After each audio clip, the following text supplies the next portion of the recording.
Whether you're a Class 5 rafter or just looking for a couple of laughs, these two have you covered. Welcome to Aaron and Zach's Better Than Mediocre Rafting Show.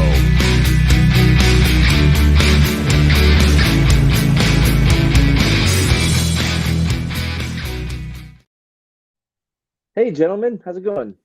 Great. How are you doing? Doing good.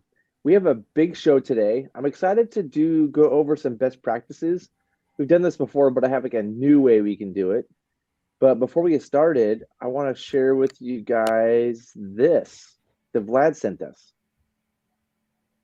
This is the actual physics behind flipping a raft. And I don't think I want to turn this into a physics show, but I know we had that one drawing that was sent in. And thought I'd share this with you guys real quick. That's good. Yeah. Vlad's an interesting guy to get it from because he's a physicist and he's a raptor, but he's taken into account the weight of the people on the boat, which I think he really has an important role. I agree. Yeah. What's the end result of this? I don't know. Yeah, where's the answer, Zach? Where's the answer? Where's the equals? It's the T. It's the torque sub. I think it's that equation on the far right. The T sub underscore H is the force. The F subscript T times radius of the raft sine alpha. Do you see my cursor on it right now? Yeah. It's this, as I understand, it's this equation here, right here. Okay. And actually, this is the same equation right down here. Basically, it depends on the angle. I think that's what Vlad's saying. And don't discount. It basically is saying don't forget about the guides, which are pushing a force down, and also the angle is important. He didn't write the angle on the diagram, but that angle is important. Yeah, which angle is he talking about? That's a big question. Yeah, he didn't draw it on the diagram, but it's the angle. It's I'm sure it's this one right here. The taller you are, the easier it would be to flip the boat. The taller you are, absolutely. Yeah, but as the boat and the heavier you are, but as the boat rotates, the angle changes. Right. Yeah. Does the angle change? Is the angle versus horizontal, or is the angle versus the bottom of the boat? It's the angle versus the horizontal. Is that right? Because it's that force. Yeah, it's the angle versus the horizontal. Versus the angle of the boat. Yeah. Because the angle of the boat, it changes over time. Because gravity is going down, always going down. So it has to do with the angle, gravity has to do with the angle of gravity. Yeah, so there should be less pull you're working against over time. Yeah. And that's why it's hard because gravity, more of the gravity is pulling the boat down into the water. Yeah. That's why it's hard because the angle is changing over time. That's where calculus would get involved. Because there's a change in angle over time. Anyway, I thought I'd share with you guys. It was nice and glad to do it. Wait a minute, where's the calculus? I don't see any calculus on here. Well, there's not now, but because theta's changed, alpha's changed, because the angle's changing, that would involve calculus. Like this is just the torque the moment it pops up, but because the alpha's changing, then it would get involved. But here's the question I have for you, Zach. Almost always when we start flipping the boat in the water, you can get it start to go up and you can get it to go up some ways, but you can't get it all the way up. And there's that critical point, where you get it over. And there's a point where you need the most force actually. And it's not the initial when you're pulling it up off the water that's the most, it's later on. So where would you need the maximum amount of force to get, it's somewhere, is that after all the stuff that's floating in the water is out of the water? Is that where it is? Kind of around in that area?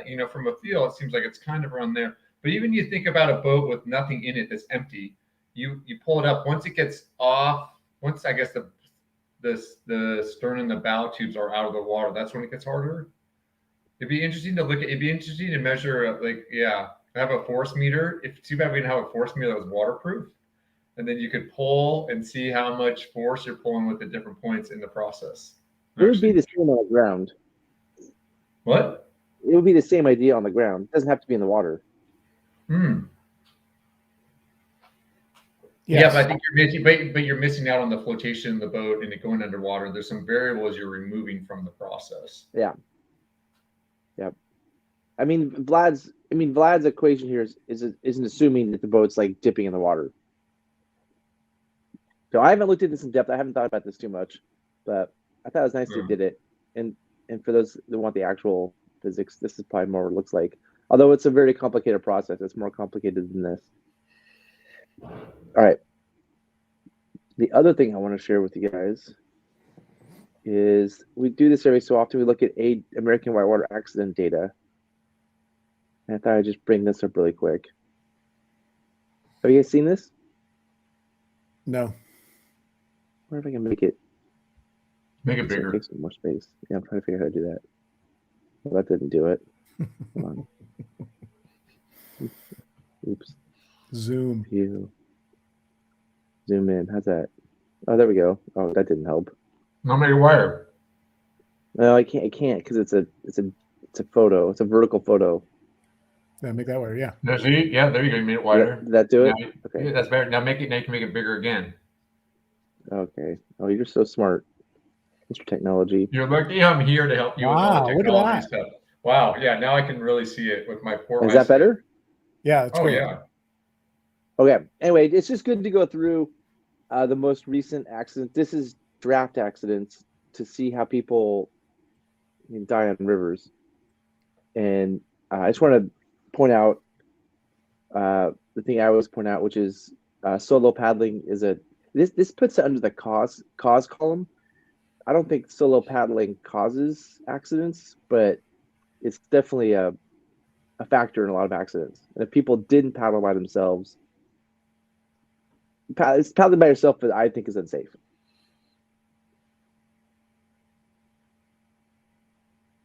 So, any thoughts, guys? No, but the bottom is no PFD, no PFD, no PFD. Yeah. And they added tubes to this. You can see the ones in highlighted in yellow as tubes. And so there's a lot of no PFDs, especially with tubes. Yeah, IK, no PFD. A lot of no PFD. Solo paddling again.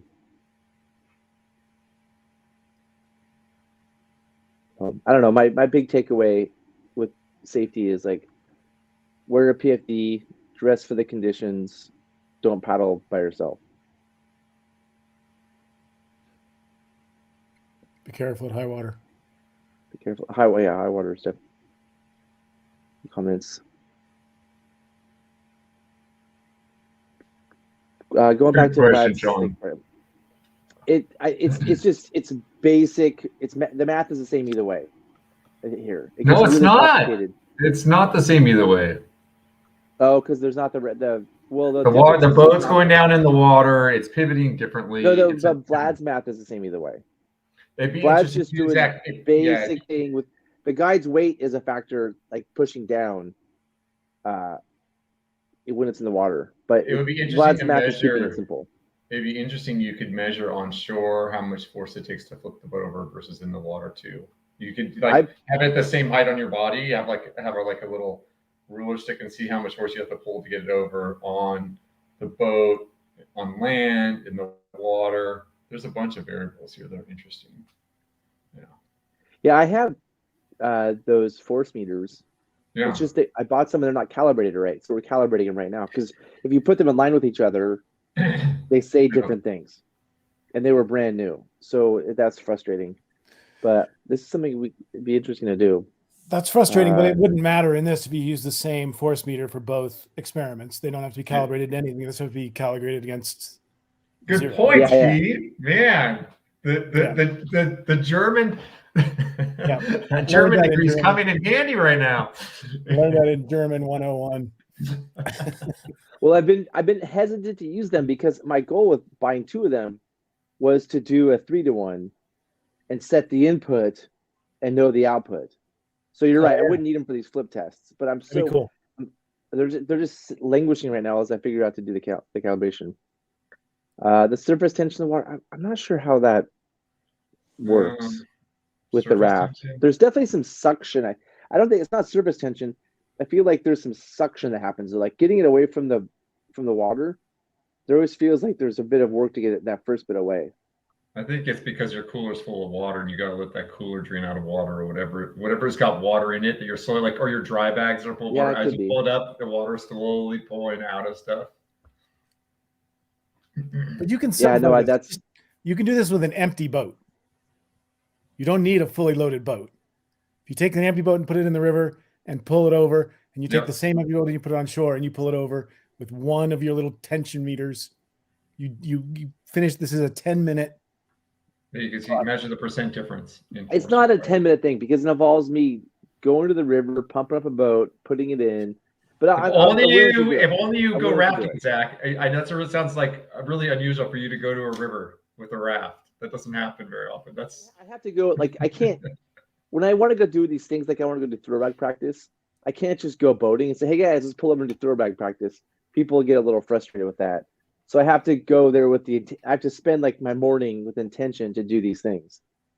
Yeah, that sounds anyway. Right. I think there is another factor that is going to come into play at some point, and that is current. Like if you're doing this in an eddy, no big deal.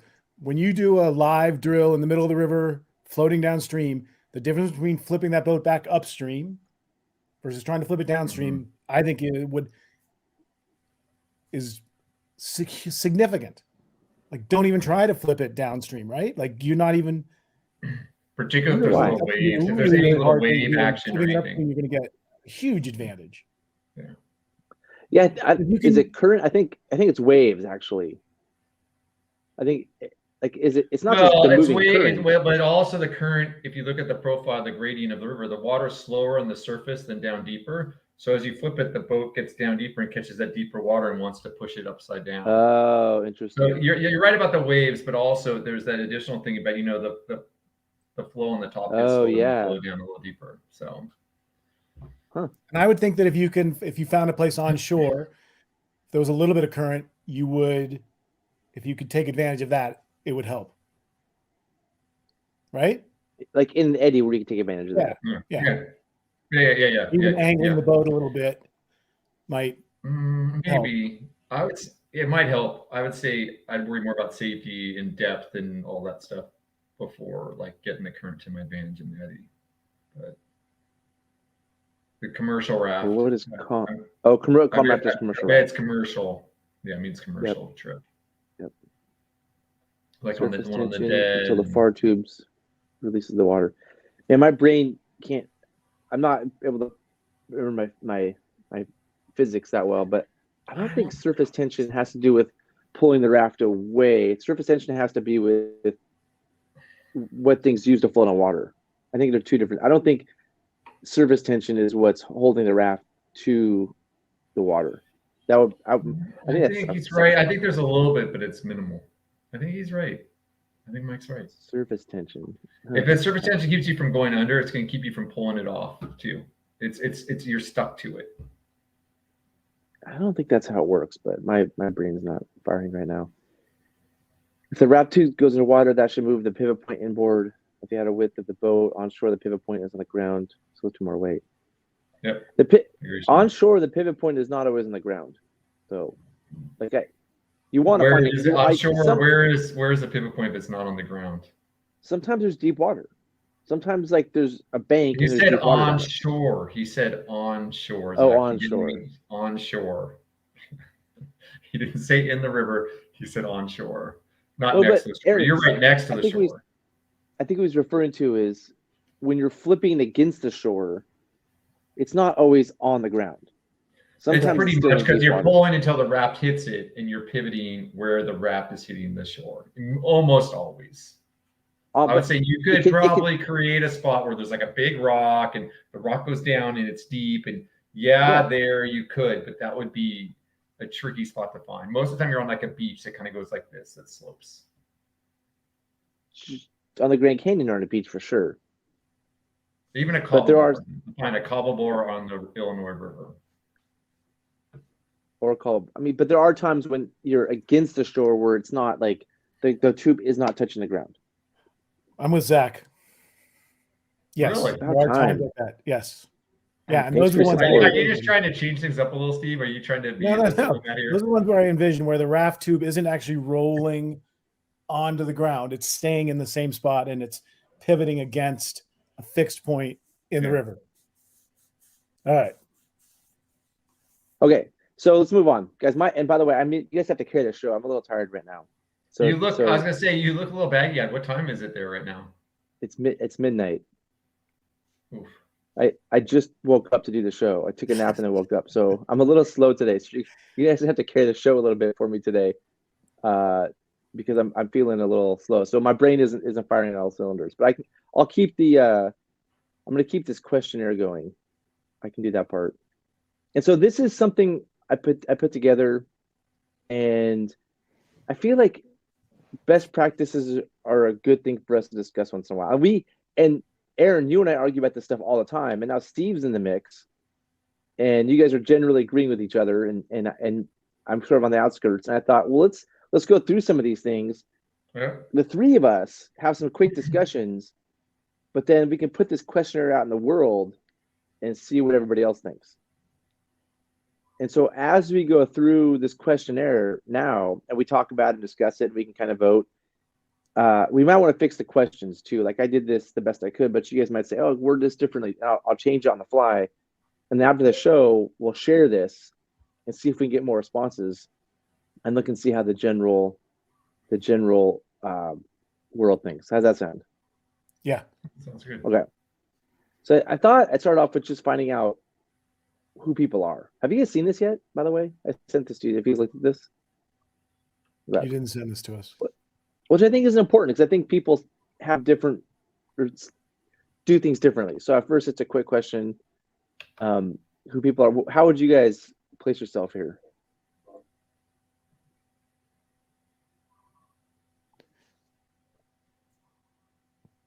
I would add a fourth category of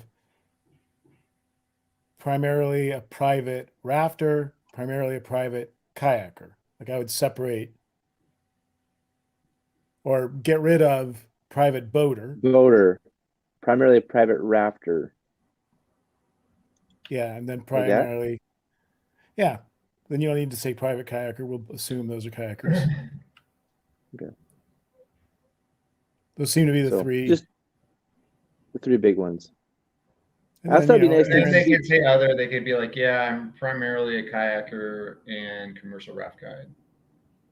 And there is an other where they can people can go on and on and say, "Oh, I'm really everything."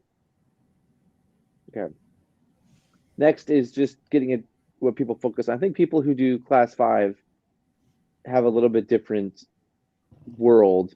They're just out there doing class 5, and day trip people and multi-day trip people. Well, but I think there's people who do both. Yeah. I'm trying to break it up as best we can. Just some. What class 5 is separate from day trips and multi-day trips? I don't understand that. It is because class 5 people they just basically do class 5. I would say this. I would say I would have one question that says I generally focus on one-day trips, multi-day trips, both, and I have a second question about these are the types of rivers I like to guide. 1, 2, 2, 3, 4, I consider 5. myself a class 3 boater, a class 4 boater, class 5 boater. Yeah. Okay, cool. I'm answering these questions from that perspective. Yeah. So get rid of this option. Turn it to change it to add a new. So we'll just say class 1 to 2, and then we'll say class 3, 2 to 3.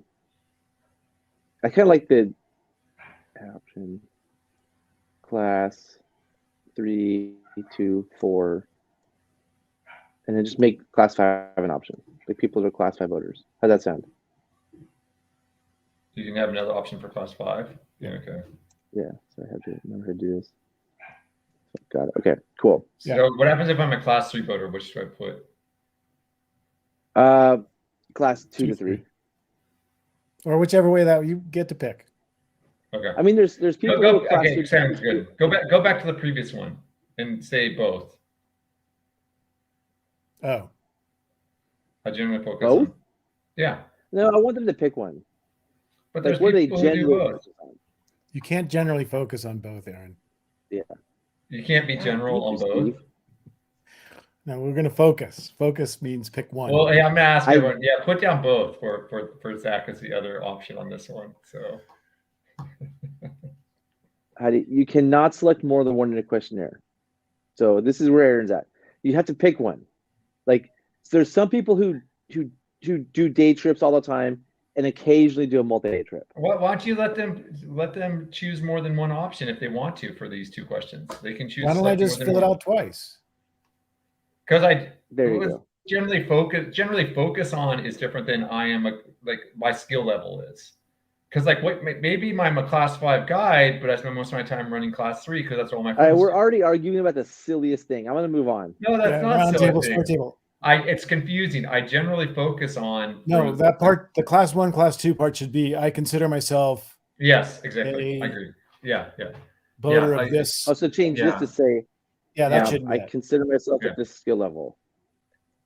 Yeah, exactly. And I like class 2, 3 because it's people who like are class 2 boaters, but that's their limit. They do stuff like the Rogue. The Rogue is class 2, 3. Class 3, 4 is like the class 3, 4 boaters, but they occasionally do 4. Actually, let's add another option. That's just class 4. What?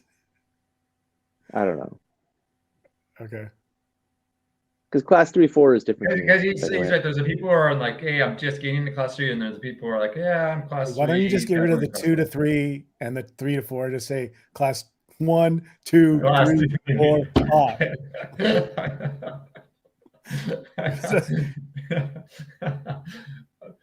Maybe we should double it up. I think people will understand that one.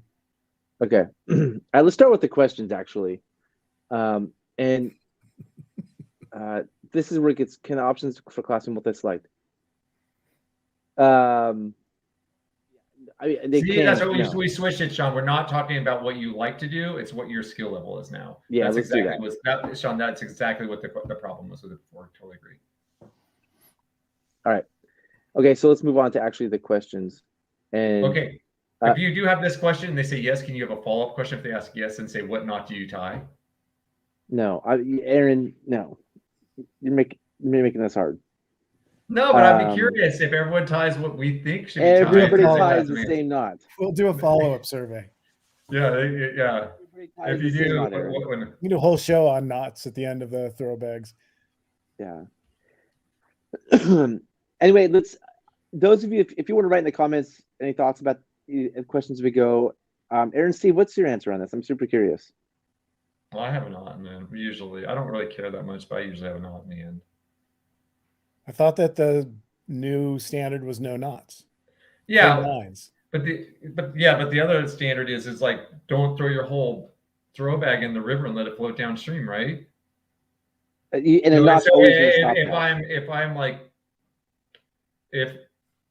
I have a knot on the end, and that means I throw it in the river once out of 1,000 times, versus I don't have a knot in the end, and I throw it in 10 out of 1,000 times.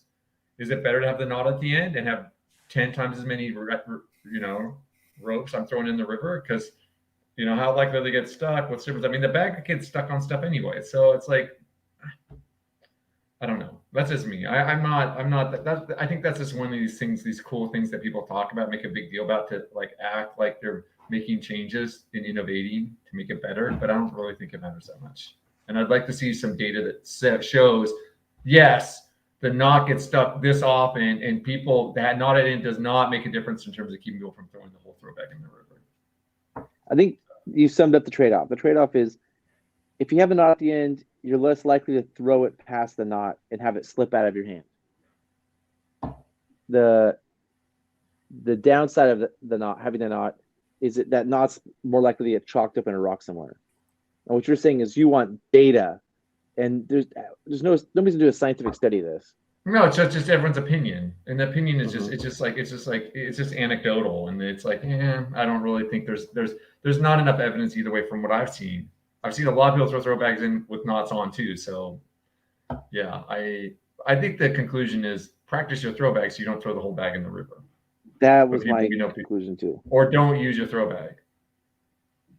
If you haven't practiced with it, you're probably going to make the situation worse by pulling it out. Okay. Yeah. Moving on. Yeah. When is nudity on river trips okay?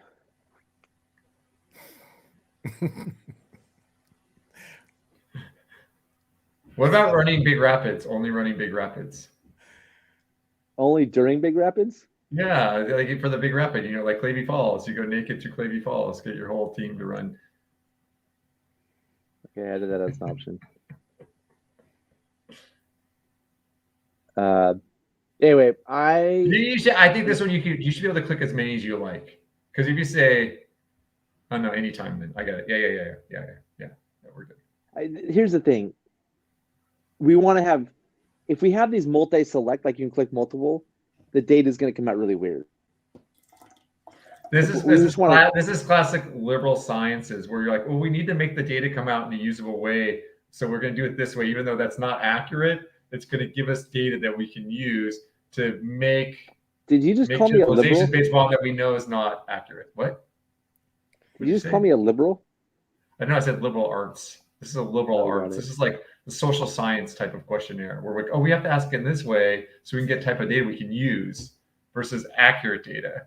Well, we don't want it accurate because it's hard to digest it and come to conclusions based on accurate data. Aaron, I tried to write the question so that you could answer only one question. There'd only be one answer. I bet a lot of people are like, dude, big rapids and hot springs, but definitely not in camp. No, I don't want to see it in camp. I don't want to see nudity in camp. But a hot spring, whatever. Running a big rapid, everyone's getting naked, running a big rapid, that's fine. What? That's what the others for. You're right. But that's all. You could also select as many options as you want. Is mooning the passenger? Okay, so Aaron, I have some good experience with this question, and the answer is mooning is considered nudity by the managing agencies. Although, if you do some research on the internet, it's questionable about whether or not mooning is nudity. Like, if you look at the true definition of mooning, it would mean showing your butthole. That's technically nudity. But if it's just your buns, that's probably not nudity. But I can tell you for a fact that managing agencies have have counted mooning as nudity. So I do know that. Here's a question: if you're wearing a thong underneath your shorts and you moon by pulling your shorts down to show your buttocks with the thong on, does that not count as nudity then? You can get away with that, Aaron. You can get away with that. I think with nudity, I think if one person did that with a thong, it'd be fine. But when 10 people pull their pants down, I think some people find that offensive. And I don't find it offensive. I can just tell you from experience that it can be seen as offensive. So you're saying if I have a trip and I want us to be able to moon everyone, I just have to give everyone a thong at the start of the trip? No. I'm pretty sure the thong. If one person mooned with a thong, I think you'd be okay. But if 10 people did it, it's the idea of what you're doing that I think that it's the idea that I wouldn't moon people. Let's just say I would not suggest in 2023 mooning anybody. That's going to be considered. I do agree. NRS needs to make a neoprene thong. That sounds amazing. I'm just curious as to how you decided this should be the second question on your best practices survey. Aaron suggested this one, and so I just threw them in the ones Aaron suggested randomly. I can move it down though.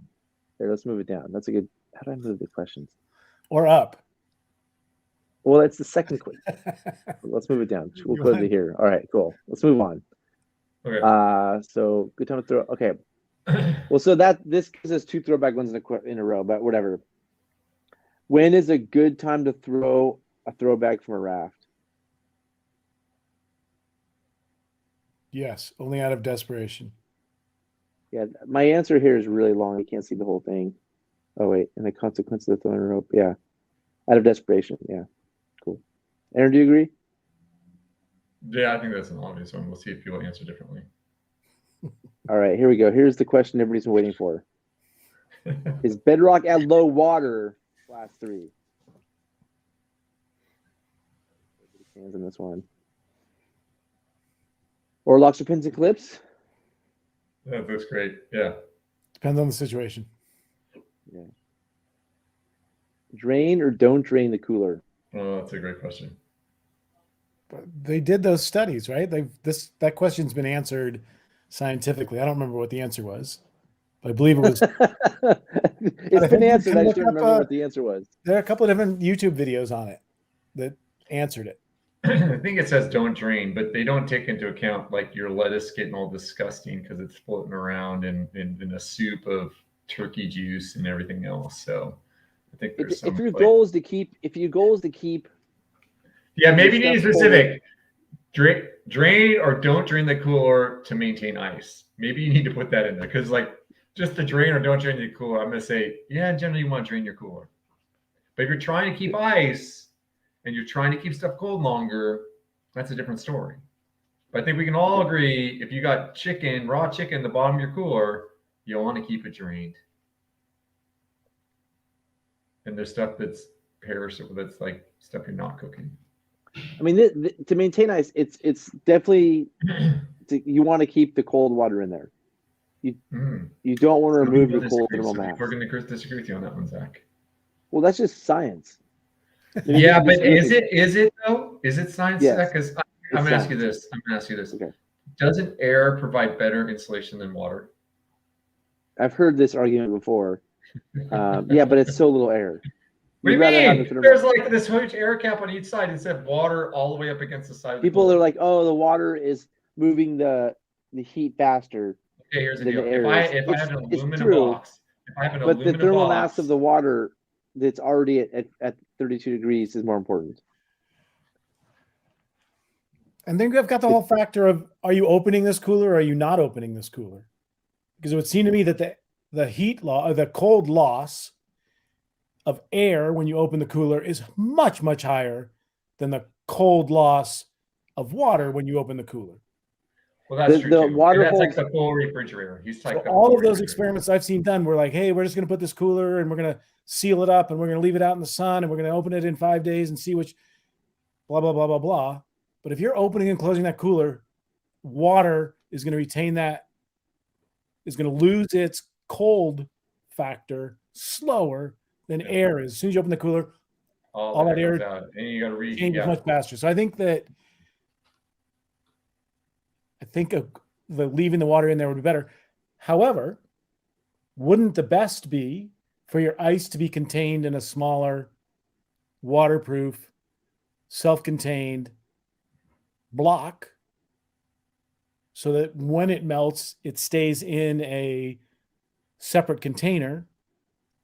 Did you do this for a while, Steve?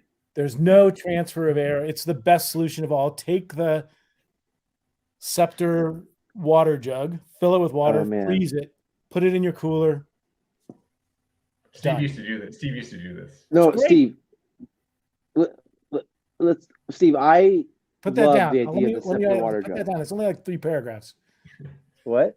I am all about freezing water in a Scepter water jug, which fits perfectly in the bottom of your cooler. Yep. And then the sanitation issue goes away too, because you don't have like water melted everywhere. I bought a bunch of these Scepter water jugs. I bought a freezer for both the Rogue and the Middle Fork. Our guides, I say, hey guys, I want you to do this. They do it for a week or two and they hate it. And they swear that the stuff does not stay as cold. No, it doesn't. Although the physics is, it should stay as cold, but they swear it doesn't stay as cold. It doesn't stay as cold. It doesn't. I don't. Well, I mean, I think your ice will last longer, but it just doesn't stay as cold. You've got the insulation around the jug. I don't know if that helps it. If it takes longer because it's the a ice plastic layer. around the jug shouldn't make a difference.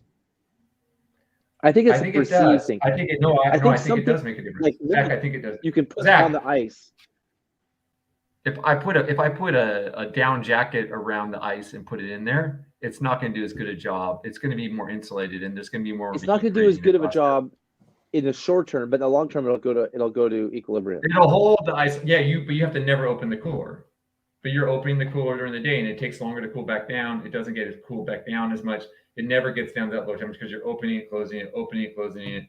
There's some air leakage in there. That air leakage in there is causing it to, it's just not. Your ice will last longer that way. Now, if you put your stuff that really need to keep cold up against it, I think that works well. But I just don't think the whole cooler, I agree with them. I don't think the whole cooler stays as cold. Have you done a test and checked the temperatures? I haven't. And maybe, Steve, I got this idea from you. I'm in love with this idea.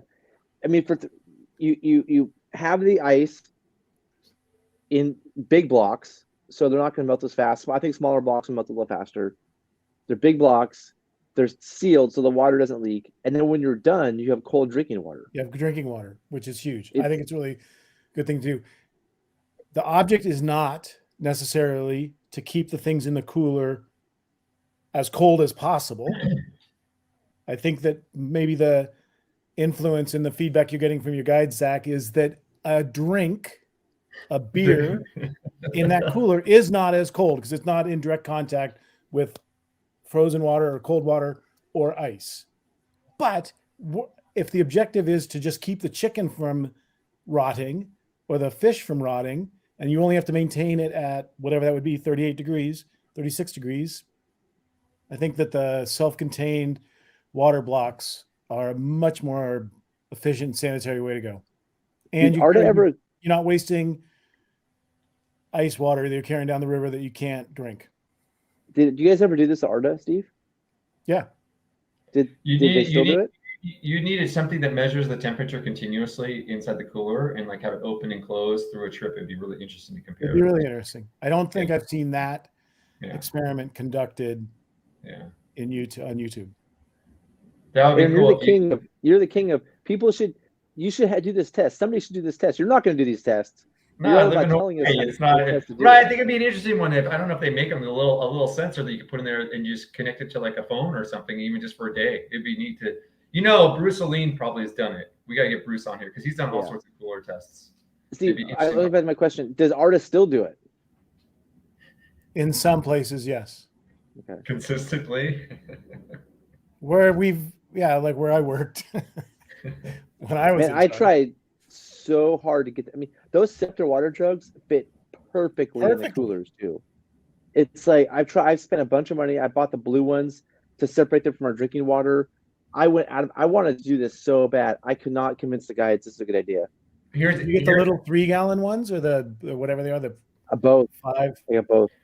Here, take a smaller block. Ones were way more practical, and they never cracked. Like those Scepter jugs were made to freeze ice in. I mean, they were. If you look at those jugs are like $50 a piece, but they were designed to freeze ice in. Yeah, and they work. They don't. I was worried that they would start to fall apart after a while, but the ones we used them on the Tuolumne, and I really liked them. And it was clean. It was easy. Saved some money. So you had that emergency drinking water if you needed it. Not even emergency. Like the last day, you're like, oh, should we filter more water, or should we take this ice cold water out of our cooler? It doesn't keep the food as cold. And here's the test you can do. Have a block of ice. Just take a block of ice. It's the same size as the Scepter. Put both in the same cooler, right next to each other, and see which one has more left over. And I bet the Scepter has more ice left because it's not melting as fast. It's not putting as much work into keeping that cooler cold. Aaron, I don't want to hear about any more tests that I can do. I want to hear about tests you're going to do. Oh, I can do this one. I'll do it with my little. Awesome. Yeah, I got it. I got you. I'll do it I got a little cooler here. I'll do this test. This will be fun. Hey, Sam, I feel like people tell me I'm wrong all the time, and then they end up being like a German studies major. I've never heard of the polarity of water melting ice quickly. That sounds like a made-up thing. That was low. The what? What's about UC Davis? Where's our brotherhood? Come on. Right. Okay. The engineers, let me tell you this. Wow. Let me tell you, as an engineer, when you go to those GE classes with everyone else, you're like, man, it was like shooting fish in a barrel. It was I took classes in the engineering department at Davis, and I took classes in the German department at Davis. And I'm pretty sure that I did better in my engineering classes than you would have done in my German classes. Let me say this. If it's what I remember is there were engineering classes that everyone else got to take that we engineers were not allowed to take. The GE classes, like I would take a Native American studies class, there'd be Native American studies majors in there. There'd be these engineering classes and we weren't allowed to take them. Right, Zach? When you say to a class engineering department, it was like psychology 101, but just was in one of our buildings. It wasn't an engineering class. No, it was an actual engineering class. It was fun. I enjoyed it. I don't believe. I want to see your. Were there any engineering students in your class though? There probably weren't. I bet there were no engineering students in your class. They made special. I don't know about that. Noble arts engineering. You're probably right. You're probably right. Because I remember seeing them on the skills. I'm like, what is this? Does this cover? Like, no, you can't take that class. I was like, and there were never any engineering students in my German classes. I do know that. Oh, I don't know. Yeah, no, I would fail. The one who was getting the best grade was probably an engineer. That's what I've noticed. When you go to when I take my GED, we should move on because I'm going to lose this argument eventually. Hey, anyway, Sam, I've never heard of the polarity of water melting ice quickly, but you either have a PhD in water science or you're a German major. I'm kind of curious which one, because I'm not sure what that means. Yeah. All right. Each gallons, jugs, stuff for you see. Yeah, that's smart. That's smart. I like that. It does. I don't think it stays as cold. The biggest. Totally. Yep. I think you want to keep the water. If your goal is keeping these cold, you want to keep the water in there. But as soon as it becomes like a stew of gross stuff, it's nice to get that water out of there. But the lid open is the biggest issue, depending on where you're at. I mean, if you're in the Grand Canyon, really bum, of course. If you're on the Illinois in the spring, it's not that big of a deal. You're on a 4-day trip.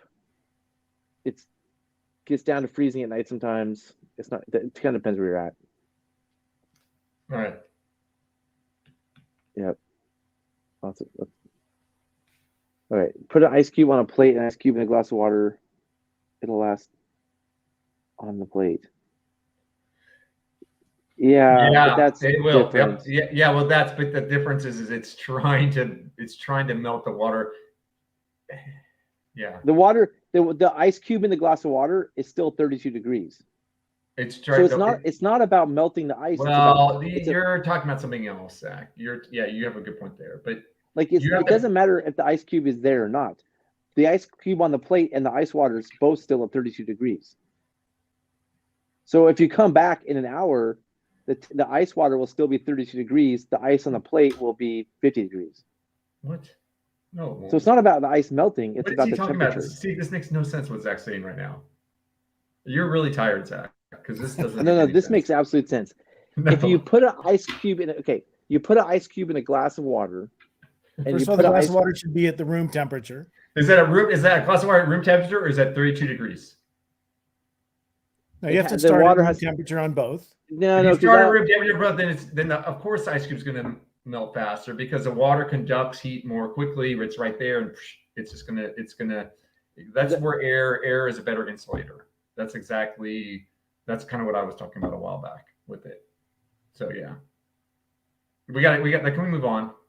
When you put when you put the ice in the cooler, there's not water in there to start. So when you put ice in a glass of 50-degree water, it's going to melt the ice, and it's going to be But if you put in 32-degree water, it'd be interesting to see which one melted faster.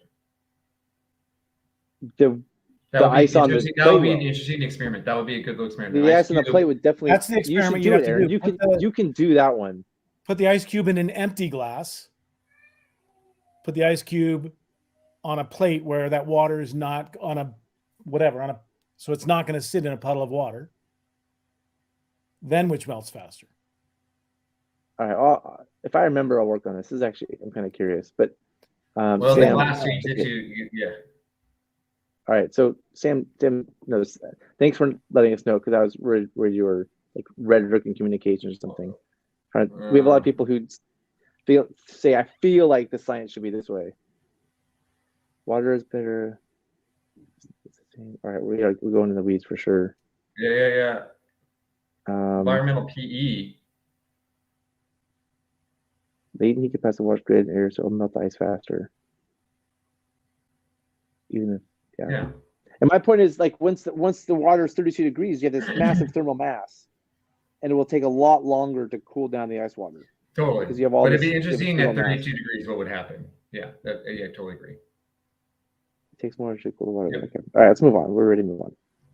This is why it's a question. You guys. It also depends on if there's a breeze, if it's windy, because then you get the wind effect. Yep. Okay, in general, which boat carries a safety gear? And already we have a comment on this from, Heidi is an overachiever, so she went ahead. Why not every boat carry a safety gear? It's a good question. Maybe I'll make that a comment. Maybe I'll make that an option. Every boat. Or more than one raft should have safety gear. Well, ideally every raft. More than one. I think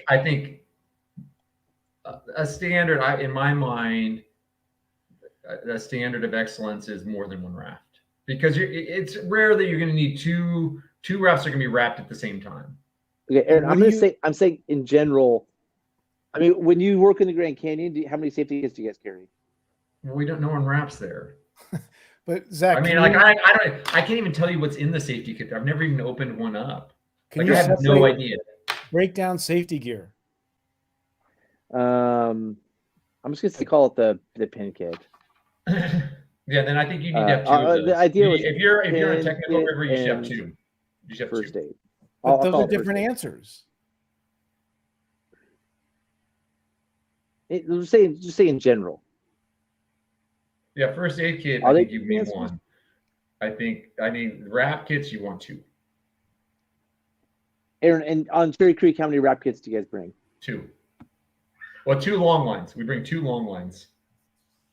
Then everyone's got their own, your favorite NRS throw bag with the good rope in it, and then everyone has their own pulleys and that stuff on each boat. So if you have to, you can make it with the pulleys and your throw bag. But we've got on the Tuolumne, how many pin kits do you have? On the Rogue, how many pin kits do you have? I don't run trips those places. I would have two on the Rogue. We carry 1.5, actually. Yeah. On the Rogue, we have a small one in the lead boat. We put a big one in the lead, and a small in the pin boat. On the Selway, do you put the big one in a gear boat or in a paddle boat? The big one's in a gear boat in the back, and there's a small one in the paddle boat.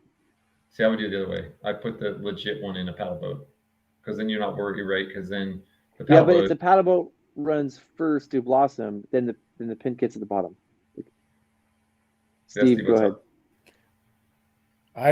My rule of thumb was always that the pin kit should be in the boat that's least likely to wrap. Yep, agreed. Totally. So, would you guys put, Steve? Do you guys put the pin kit in a paddle boat? The boat that's least likely to wrap. Which in general is the paddle boat. Yeah. Often, or paddle combo, I think would be even less likely to wrap than a paddle boat. And then I manage my boat order based on that. And I would move the wrap kit if I was really like, ooh, this isn't going to work in this situation. But if I was at Blossom and I was in that situation, I would manage the boat order based on that. So because you're like, oh, that boat has the pin kit. Let's say the paddle boat's least likely to wrap. You put the big kit in there, and you get the Blossom, you're like, oh, you guys have the pin kit, you should go last. Yeah. You should go after the gear boats. Yeah. Send the gear boats first. Sure. That would be okay. So I just want to be clear. I put in general which boats carries the safety gear. The sweet boat. Yeah. I don't Some think people would say the lead boat. All right. Well, I think maybe we write this to be like, which boat would be better to have, if you have one set of safety gear, which boat would it be better to be in? Something like that. The lead or the sweep. And I get rid of every. Well, we have an option. Every boat should. Everyone's gonna choose that one because every boat should carry safety gear. Really? Yep. Every boat should. I disagree with that. Really? That's a lot of safety gear. I think If you're going to make it that every boat carries their own safety gear, each boat is going to bring the minimal amount, and you're not going to have a big, or you can either have 6 full-size long lines, or you're not going to have any long line, because everybody's going to sort of minimize what they bring. Whereas, I think you would be under. This is where day trip versus multi-day. This is where day trip versus multi-day is going to be a factor. Because like day trip people are going to be more on the everybody should have their own pulleys and stuff, and multi-day you're going to care more about the long line. But that's not. But you don't need any of this stuff anyways. You just need some duct tape and be able to deflate some tubes, and you're good to go. Like, this is all silly anyways. That should be option 4. Duct tape and deflate tubes. You're good to go. Duct tape and deflate tubes. And you're good to go. Okay, cool. Yeah. We'll put that in quotes so we don't forget where that came from. To be clear, the duct tape is the first aid. Just put some duct tape over and get him out of the canyon. It's the best first aid kit I've had on the river. So, all right, let's move on. Best knife placement: pocket, externally mounted, somewhere else. What else could be externally mounted or in a pocket? Where else could there be? In your backpack, in your pants pocket. Yeah. In your little rig kit that's tied to your boat. There you go. Not on your body. Yeah. All right. Oh, here's our nudity. Here's our nudity question. Looks great. Right, moving to. Are you happy with the new location for our nudity question? Yeah. Okay. When throwing a throwback, what do you do at the end of the rope? Wrap it around your hands, step on it, tie to your rescue vest. None of the above. Wait, what? Yeah, there's not a good answer. Hold on to it.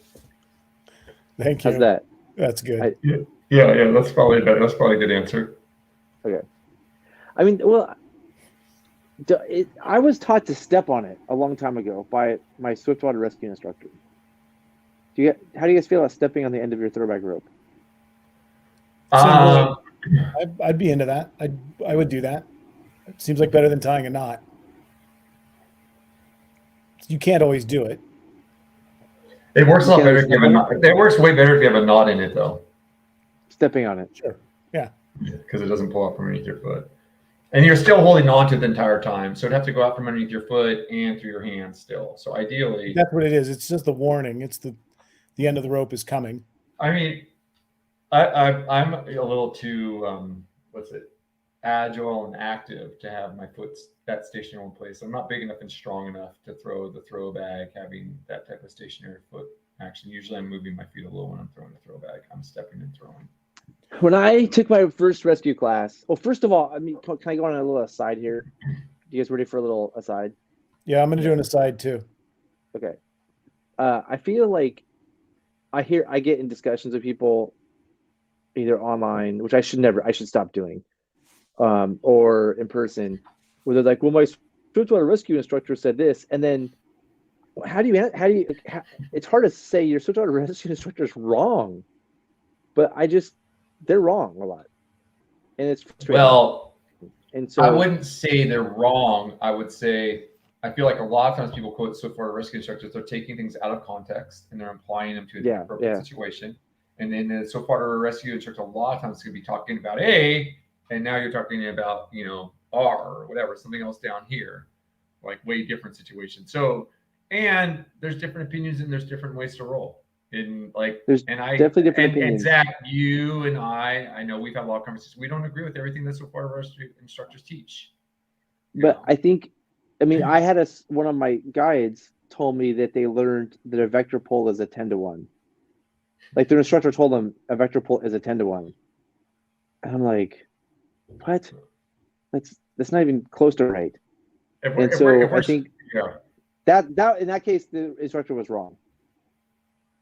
Well, at some point, the vector pull is a 10-to-1, right? At some point it is, but they said, oh, for a moment in time. For a moment in time.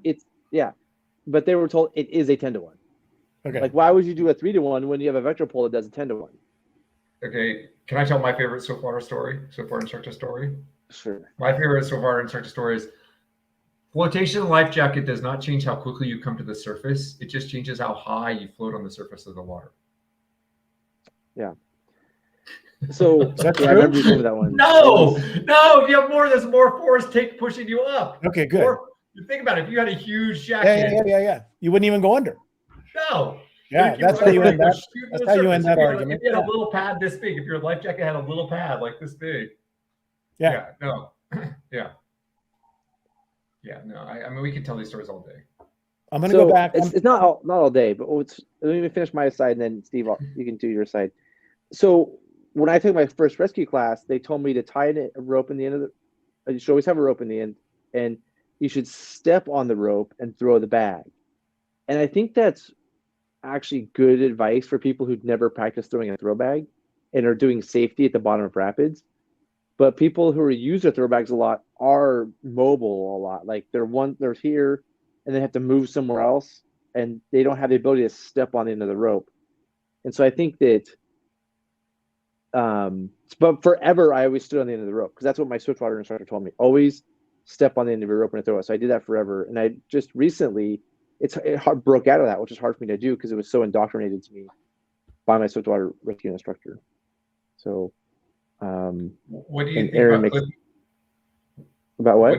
What do you think about clipping the end of your rope into something like an anchor on shore, like we used to do on the Coliseum below Last Chance before freight train? You'd be down at the throw bag and you'd be clipped to shore, so you'd throw the bag, and the bag wasn't going downstream. I think it's a good idea. Yeah, in certain circumstances, I think it's a good idea. I think it's a great idea. If you have time to tie to something, told to hold the rope in one hand and pass the bag behind our bodies to be able to break the rope. I think that's a technique. I think that's a technique. But this is where I think if a swiftwater, if you're taught always to do that, it may not work in every circumstance. And you might get pulled in the river depending how you do it.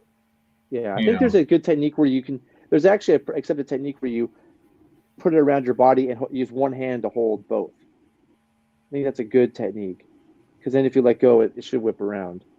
But I think it's a technique, not the technique. Okay, Steve, I'm ready for your side. I'm going to tie a knot in the end of my rope now. Based on today's discussions, because in that last moment when I'm desperately hanging on, I want my hands to hit a knot and have the extra tension or whatever before that rope slips through my hands. Like that seems like a really crucial moment when, if this doesn't work now, we're in deep trouble. I just want to know that I've got a knot there that I can hold on to. I think I would guess that your holding strength quadruples of holding a rope with a knot in it versus holding a rope just tension, friction on it. Right? Like, come on. Steve, I'm gonna say this after you just said that. If someone's throwing me a throw bag and I'm like, I need to be pulled in or I'm going to die, I want to know there's a knot on the end of the rope, so they're not going to let go of the rope and I'm going to go downstream. But now you say that way, like, yeah, I would feel much more secure knowing there's a knot on the end of that rope. Like, oh, he's got a knot on the end of that rope. Like he's much less likely to let go of that rope and have me go downstream. Because that would be after you do your ice experiment, do your holding on to a rope experiment with a knot versus not a knot. It's phenomenal. Well, I already know the answer, but I want it quantified. You guys need to stop giving me experiments to do. We need to keep a list of all the experiments you send me the tension. Send me a little tension meter thing. I also know that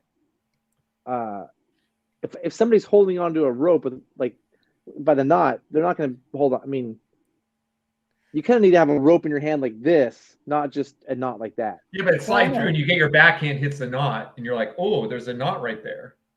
Versus it slides through and you're like, oh crap, I got one hand, boom, it's gone. Gone. Yeah. Oh yeah. Okay, let's get in a tug of war, you and me. You get to tie, and I get to tie a knot in my rope, and you don't. Come on. You don't lose tug of wars based on letting go of the rope. You lose tug of wars on somebody being strong on the other. But I'm going to pull it through your hands. It's a grip strength that eventually is going to. I don't think with you can tie knots in the rope. bags, it's a huge advantage. Wouldn't you not agree that that's a huge advantage? Oh yes, Steve. I would. Wait a minute. Let's think about this. If the whole thing is hell, we don't want knots in the river. There's a huge knot in the other end. Yes, thank you. Oh my god. I had a second one. Oh my gosh. The emperor has no clothes. This is like the emperor has no clothes. Like we're fine. Like yes, there's a knot in this, and a huge bag too, Steve. Right? There's a huge bag, way bigger than the knot. It's got some flotation on it. I'm not going to buy that. The rope floats, right? Yeah. The rope. They say they float, but they don't float that well. Okay. I'm tying to have the rope never end up floating down in the river, and that should be the number one priority. Is whatever you can do to keep it from going downstream and going out and let go of it. Yeah. I can see that side. When I'm throwing a throw bag, the rope is not slipping through my hands. That's not an issue I have where I throw it to a swimmer and the rope is slipping through my hands and it goes away. I throw the rope and then I have it in my hands and they swing to shore. I'm not like my ability to grip the rope isn't an issue. I can easily hold the rope with one swimmer on it. It's not a problem. Unless my throw bag is attached to a fully loaded gear boat heading downstream at high water. Yeah, but a knot's not going to, come on. Is a knot really going to help you there? Yes. No, yeah, you're going to be on the bank holding onto that knot while a fully loaded gear boat swings to shore. Well, or you're able to wrap it around a rock clip and throw a carabiner and clip it up. You don't have to tie a knot on the end before doing that. So you're much better set up just to clip it off to something as well. Yeah, but because you're not going to have time to tie them on. You don't need to clip it onto the rope. You just wrap it. Or I've seen this, but I've seen this before too. When we had a rescue on a Tuolumne trip where a gear boat flipped to high water, the guy in the boat got on top of it, took the throw bag off, clipped it on, and then threw me the bag on shore, and I was able to wrap the bag around the rope. But he was able to do it because there was already a knot on the end. With his cold hands, he would never been able to tie a knot in the time, clip it in, and throw me the bag. So that was already there. Ooh, good scenario. I like that one. No, you got me there. That one's. Hey, I guess I'm not. No, those are good. These are good discussions to have because I'm not advocating for no knots here, but somebody who I respect recently taught me don't have knots in your boat. I know, and that's a common thing right now. Maybe it's not that cut and dried. Maybe that needs a little more discussion. There's some good stuff in here. Yeah, but I want to get back to like gurus. This is what I think with gurus, like people say, do it this way. Like my instructor told me to always step on the end of the rope when I throw the throw bag a long time ago. Or Aaron's talked to a squadron instructor who said, the low float doesn't work right. And the person I recently talked to said, don't tie an end in the back of your rope. But somebody I respect their opinion a lot. I looked up to them. And so when somebody like that tells me something, it's like set in stone for me. And so I'm hesitant because the person I respect is on the other side of this issue. But now you guys are, you're convinced me now like a knot is not a bad. The gear boat thing, Aaron. That's a good example of when a knot's a really good thing. So I'm pretty torn on this. But logically, I'm on your guys' side now on this one. All right. I think Austin has a good point too. Oh, geez. Yeah, well, there you go. Waste throw bags.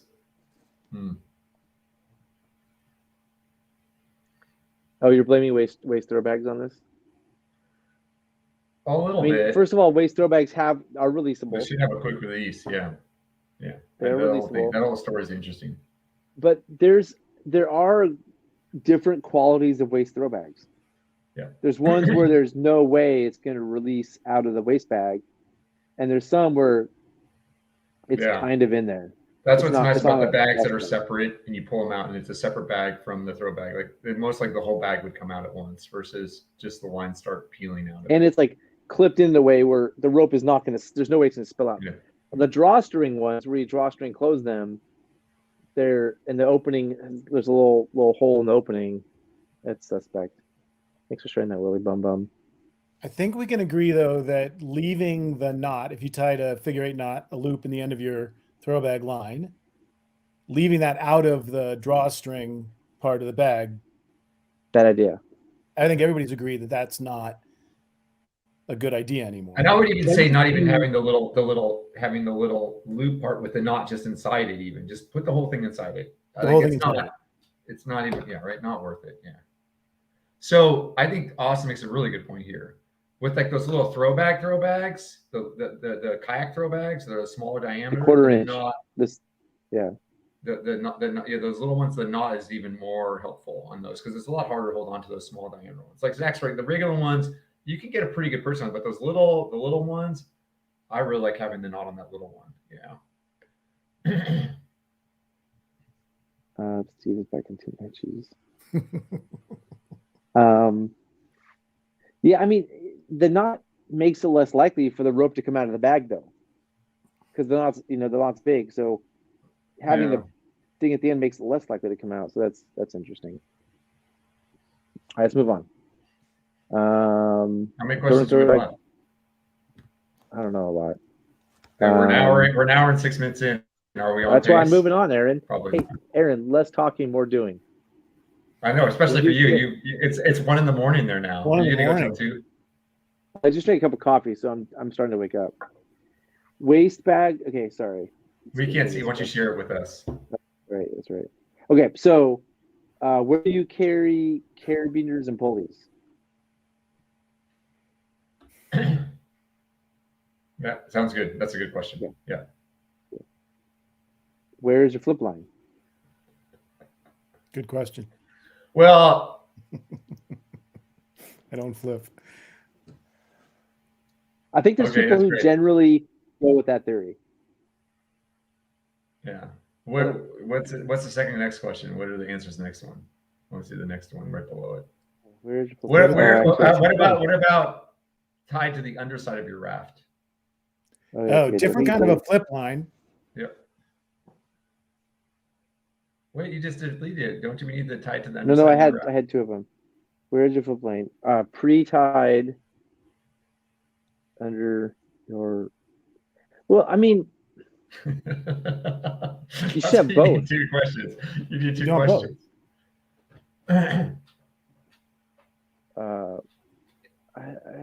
Let's just say this.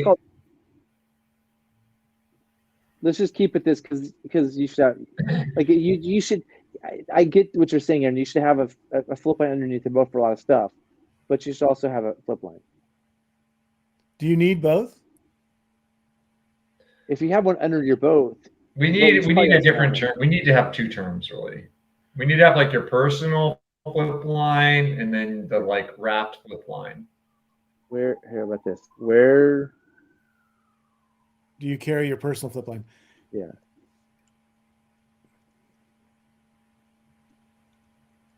Flip line. Got it. How's that?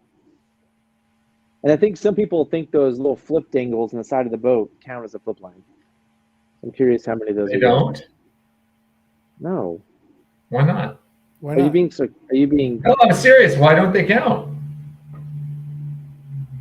Because they're only good for flipping the raft back over. Those gearings. No, for flipping your boat back over from those specific locations. But I think flip lines, like, what if you have to go in somebody else's boat? Right. Flip their boat back over. What if you want to tie an anchor with them? I think a flip line is a multi-use tool. I mean, I've been doing a lot of thinking about throw bags lately. Throw bags or flip lines? I've been thinking about throw bags a lot lately. What do you guys think is the most important, like, single tool we carry as guides? Would it be the flip line or the throw bag? Or your knife? Is your knife Or your whistle. Or your whistle. Or your whistle. Or your life jacket. Well, it's not a tool. And the whistle, I mean, your life jacket's just buoyancy aid. It keeps you floating. Your knife isn't going to rescue anybody. Your most important rescue tool. Your knife's not going to rescue anybody. Your whistle's for communication. But like, what's your like? Another question is, what's more valuable, your flip line or your throw bag? Are you going to admit that your knife is more valuable than both of those? No, I'm not going to save a swimmer with my knife. You're going to save. Yes, you are. Yes, you are. You could. No. If there's a swimmer in the water in front of me, my knife's not going to help me. Yeah, but if there's someone tangled in a rope, your throw bag's not going to help you. Take your choice. Yeah, which of those situations do you want to eliminate? I see more swimmers than I see. He's tired today. He's really tired. So give him a break. I see more swimmers Zach, than I see people. I've never in my career seen anybody tangled in a rope, but I've seen people swim into dangerous places. I have seen. Okay. Yeah. If I'm at put in and I've got my knife, my throw bag, and my flip line, and you tell me I can only take one of those, without any discussion, I'm taking my knife. Yep, me too. I'm taking my flip line. Great. I'm going to, if I get in a situation where I need a flip line, I'm going to improvise that. Yep. Use the bow line or something. Use the bow line. I'm going to borrow your flip line. I'm going to have an opportunity. That's not an emergency. Yeah. Drowning underwater situation. Yeah. Where I need this thing immediately accessible. I'm going to say, okay, shoot, we flipped a boat. I got to flip it back over. Or we have a swimmer in the water. I got to get them out of the water. I'm going to have access and a little more time to get to a throw bag or get to somebody else's flip line and utilize one of those. But the knife to me is the immediate. I need this. A knife is more of a prophylactic. Is that the right word? A knife is more like personal safety. It's like a PFD. But you can help save others too with it. Steve, how many people do you know of that have been trapped in ropes? I don't know anyone's been trapped in ropes, but I've seen rafts in very awkward positions because a rope got stuck. Like the bow line came undone or something, and the whole boat is stuck in the middle of the river. And then you're stuck in the middle of the river. It's not like, well, what are you going to do if you don't have a knife? You have to have a knife for those situations. You borrow somebody's knife. No, because you're stuck in the middle. And you're like, and all the other rafts are downstream of you. You're in the middle. They're going to have to walk back up, raft out, throw you a knife. Aaron, hold on, we haven't asked you yet. Aaron, if you have put in a knife, we already asked you this, a knife, a throw bag, and a flip line, and put in, you can take one thing. What thing would you take? Take the knife. He takes the knife. No, you're just saying that because Steve said it. No, I agree with Steve on this. I think you look at the other. First of all, I'm not going to use my throw bag to rescue swimmers. I never do. So I'm not making this decision based on likelihood. I'm making this decision based on severity. Like the static, you're talking much more static versus dynamic situations. I feel like the knife helps you in very dynamic situations where the other stuff in general. How many times do you use your knife? How many examples of this have there been, Aaron? I mean, the other problem is your cream cheese spreading. I mean, you got to have it for that as well. But no, I mean, I've only used it a few times, but there's no other option. When you need a knife, nothing else is going to do. That's the difference, I think. Versus, I can do it without. When you need a throw bag, there's sometimes nothing else will do either. Somebody's swimming into a class 5 rapid, or let's say you're setting safety below Clavy at 8,000, a boat flips. Have you ever used a throw bag to rescue somebody? Yes, absolutely. On a rafting trip. Yes. Where? I don't know. I'll think of it. No, you haven't. I thrown a lot of throw bags, and we were like, "Damn, good thing we had that throw bag to that person." They were headed to something super dangerous. I think kayaking, whitewater kayaking is a different story. If I were whitewater kayaking, I'd probably want everyone to have a throw bag before they had a knife, and we're running something steep and nasty. I think kayaking probably for sure. Probably there. For some reason, I'm less worried about having a knife when I'm kayaking than when I'm rafting. But rafting, there's too many ropes around, seen them stuff happen. Yeah. I'm kind of with Steve on there. I think it's best to have all three, but you know. I like the flip line because I can use it to throw to somebody like 5 feet away still. Or so you it's like paddle you to can them flip or reach with your paddle. Or use your bow or stern line. Yeah, you use your bow or stern line. There you go. Okay, but I'm a big fan of flip lines. You can reflip boats. I mean, there's times when a boat flips and you want to get that boat back over like that. There's swimmers in the water. You want to get it back over and get everybody on the boat. So that's like a thing for me. You can flip the boat back over. It's an anchor, and you have a short throw to a swimmer if you need it. I'm going to say this. I think the versatility of a. Can you create a question that asks which of those three things? Yeah. Okay. So the question is, what order? If you have to choose one item to bring with you rafting, we'll make it rafting. Which would it be?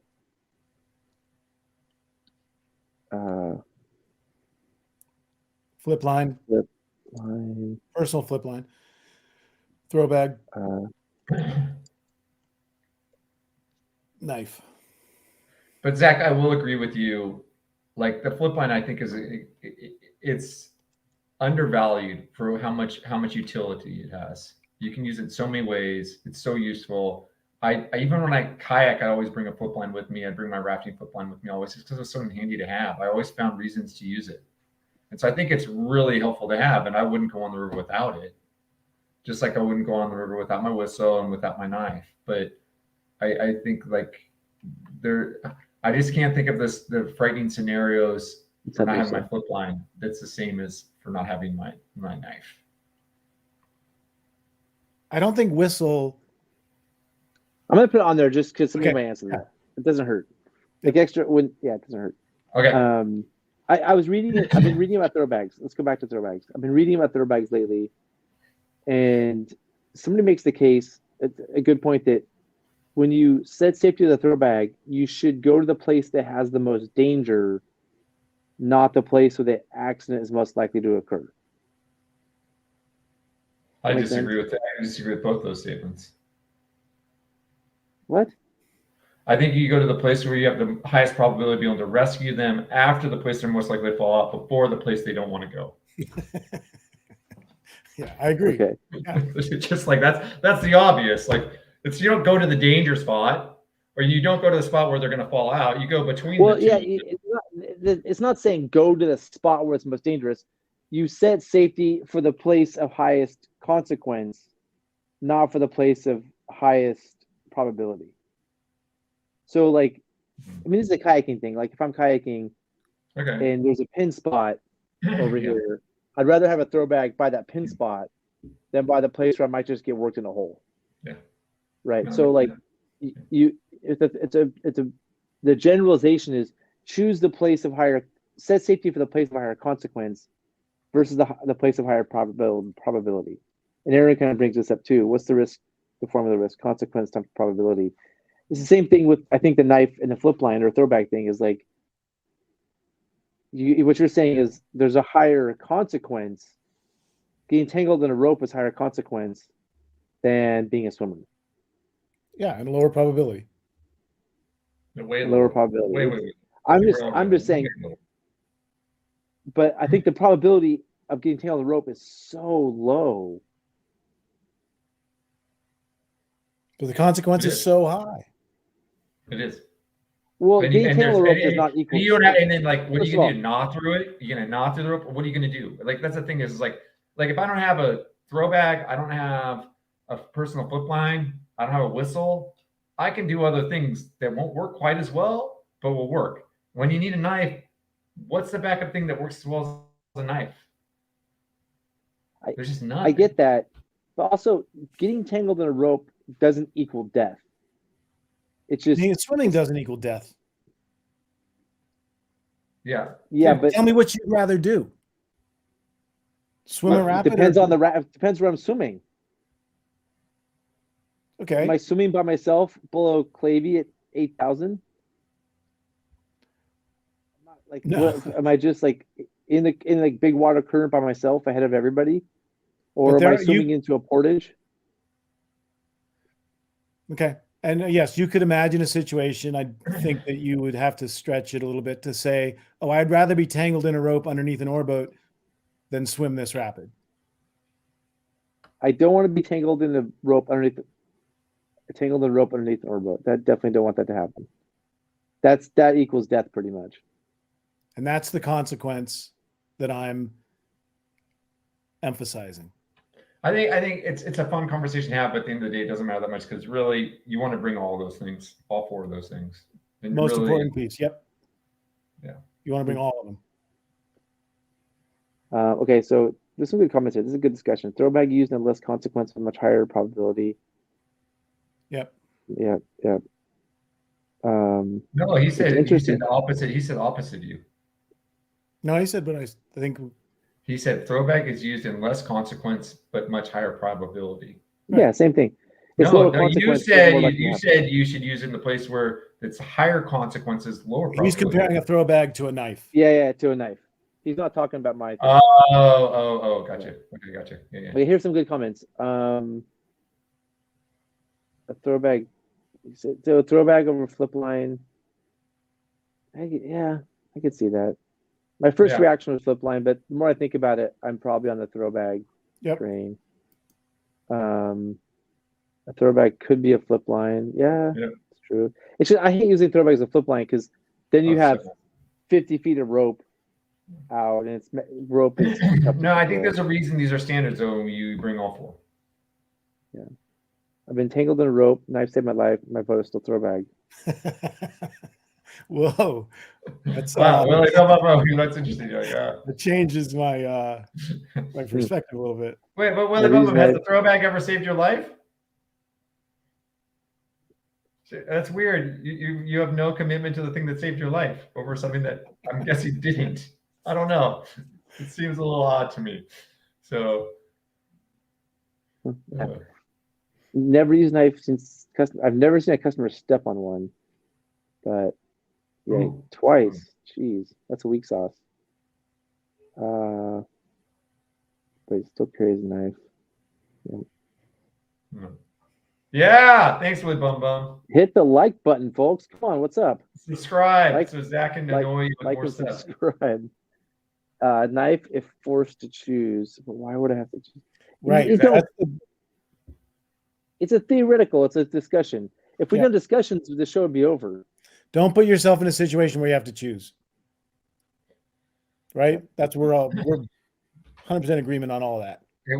We got to get going here because I have other responsibilities today. So and Zach, to your point of where to deploy a throwbag, from where to deploy a throwbag, I have seen a lot of people standing with throwbags in places that made absolutely no sense to me. Totally good. Like that's the piece. It's like that drives me nuts. You're like, great, super, right? Like there's might be one place is better than another, but there are clearly a lot of places that are wrong, and somehow to eliminate those and educate people that it's not going to work there would be helpful. I'm on a whole throwbag thing right now where I'm gonna do a bunch of videos about throwbags, and so I think that people don't get educated on throwbags very well, and I think the best place to get educated on throwbags is a swiftwater rescue class because you actually forced to use and practice with them there. Just like, hey, like in our rowing classes, we'll practice for half an hour. That's your education. It's not enough. That's more of an introduction to throwbags. Right. You need to be like using them for real to really understand how and when to use them. Like just talking about it a little bit. I would go one step further that there's the how to use it, which I could learn to do in my backyard, how to throw it, how to hit a target and whatnot. Pretty much most Swiftwater rescue classes are going to go to that level, but then where to use it, even in a Swiftwater rescue class, that's usually, hey, we're standing along this stretch of river. Let's practice pulling someone in from this current and we get that training, but it's not like, hey, let's think about where we're going to do that and where is a good place to do it. Greenwall on the Illinois. Always. Classic, right? Like they all go to the hole. I go stand right over the hole where you want to watch to see what happens. But if someone and you see that all the time, I'm going to stand in the middle of the rapid with my throw bag. It's like it's the same thing with boat safety. Like the boat's at the very bottom of the rapid waiting for to save it. Yep. The flip happens and it goes by and you got to catch up with it versus they should be downstream 30, 40, 50 feet. So when the boat flips, they get out right in front of it. Yeah, I think I think it's practice. Well, it's also catch the cool eddy. I want to catch the cool, badass eddy that looks to me like it looks like a superstar right at the bottom. The have to pull into that tight little eddy right at the bottom and look all awesome. The eddy to make myself like a superstar, so you guys all know you guys can recognize the skill. Yeah. And then I go downstream and set the proper safety. Well, I got to show you guys the skill. Yeah, if you want to do that, catch that eddy, hang out there, then they're coming, then move down. Yeah, pull up. Yeah, and sit on the eddy fence. Yeah. But I the last rescue class I took, we did a lot of awesome throwback stuff, and one of them was find the location and set up. Like I had a really good instructor the last course I took. Good. Okay. All right. A PFD. You guys ready to move on? Yeah. A PFD harness is a crucial piece of equipment, generally useless for rafters, but used for kayaking, generally useless. I would say, what about generally useless for rafters? I have no idea about for kayaking. Well, I'm saying if I'm a rafter, I don't know anything about kayaking. Like I'm not a good kayaker. Generally useless, but I don't know about kayaking. How about that? Yeah. Add option. Or just generally useless for rafters. Just say generally useless for rafters. Well, there's some kayakers going to do this. Yeah, well, then have just generally useless for rafters. As generally useless for everyone. Yeah, copy that and then yeah. Wait, this is what you want? Generally useless. Yeah, there you go.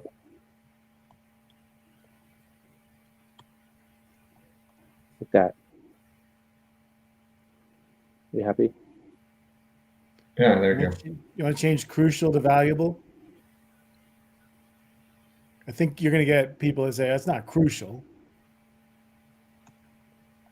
I think there's some people who think it's crucial. Yeah. But valuable works too. I like that. Yeah. All right, good. Amplify music. Yeah. Are we talking about on the river? Or at put in or takeout? What are we talking here? On the river. I'll say on the river. Okay. Yeah, they can put it in takeouts other questions, but on the river. Trucker's hitch. I added the cursive. I mean, guys, I've tied a zillion trucker's hitches in my life. I probably haven't tied them for 5 years. Because you use a camp. Yeah, and I also use the taut line hitch. I mean, a trucker's hitch is to get something really, really, really tight. So I use a camp strap for that. But almost everything else I just use a taut line hitch for. Is the taut line hitch faster than truckers? It's faster, and it's adjustable. Yeah, it is adjustable, but it's not faster. Oh, it's way faster than a trucker's hitch. It's not as strong, and you're not getting any mechanical advantage. A trucker's hitch gives you a 3-to-1 advantage. You get no. A trucker's hitch gives you a trucker's hitch gives you a theoretical 3-to-1 advantage. Yeah, not really. Yeah, I agree there. It's more like it's probably like a 1.7 to 1. How are you figuring that? Because all the friction. Yeah. The friction is irrelevant.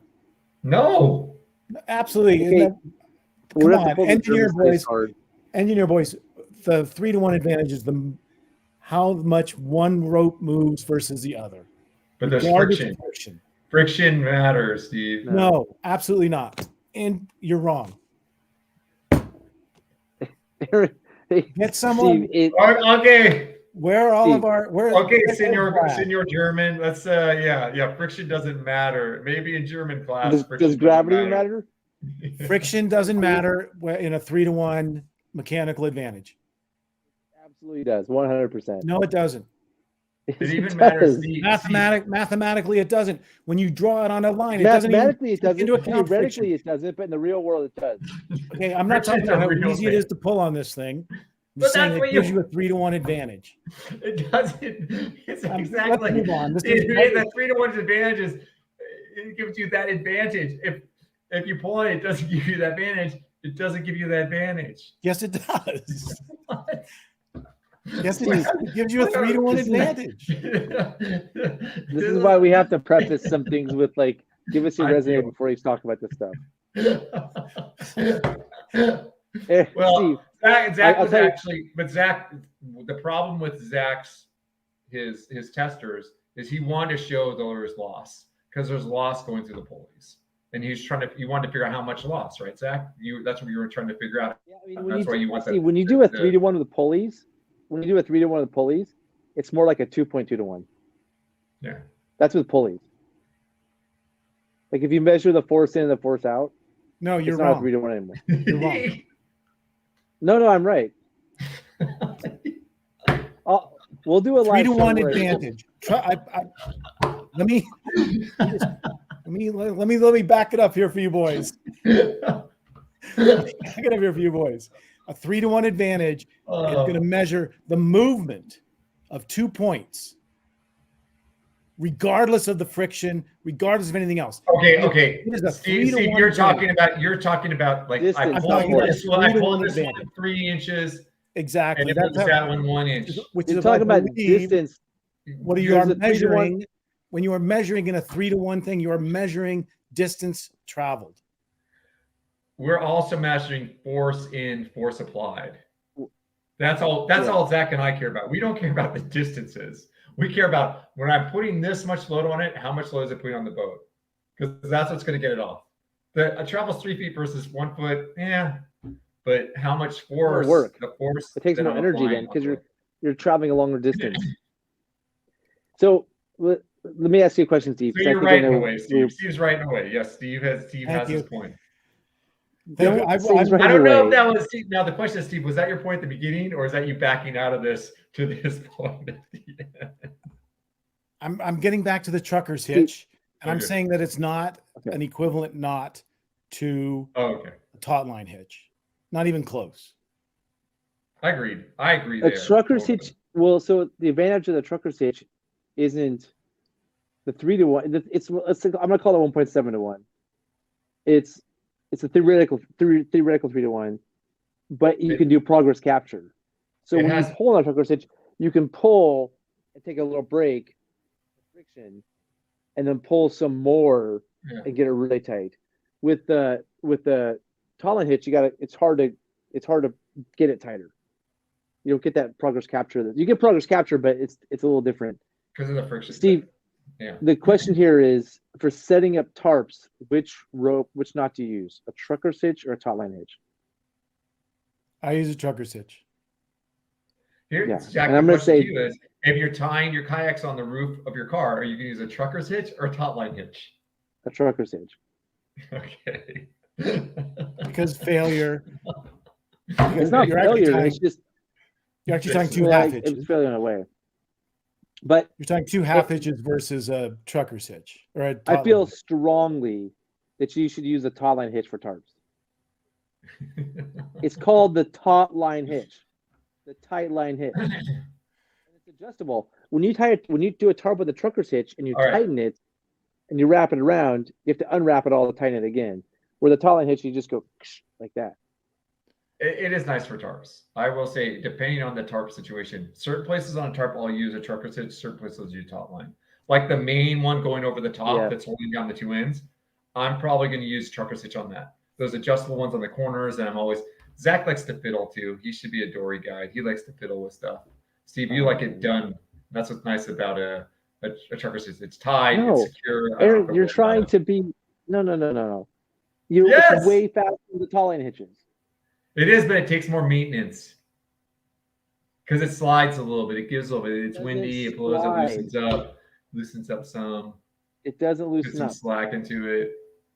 That's the problem. If it doesn't get slack into it, then why aren't you going to tie your kayaks off with it on top of your car? Because you can get it tighter with a trucker's hitch. And it's not going to loosen up.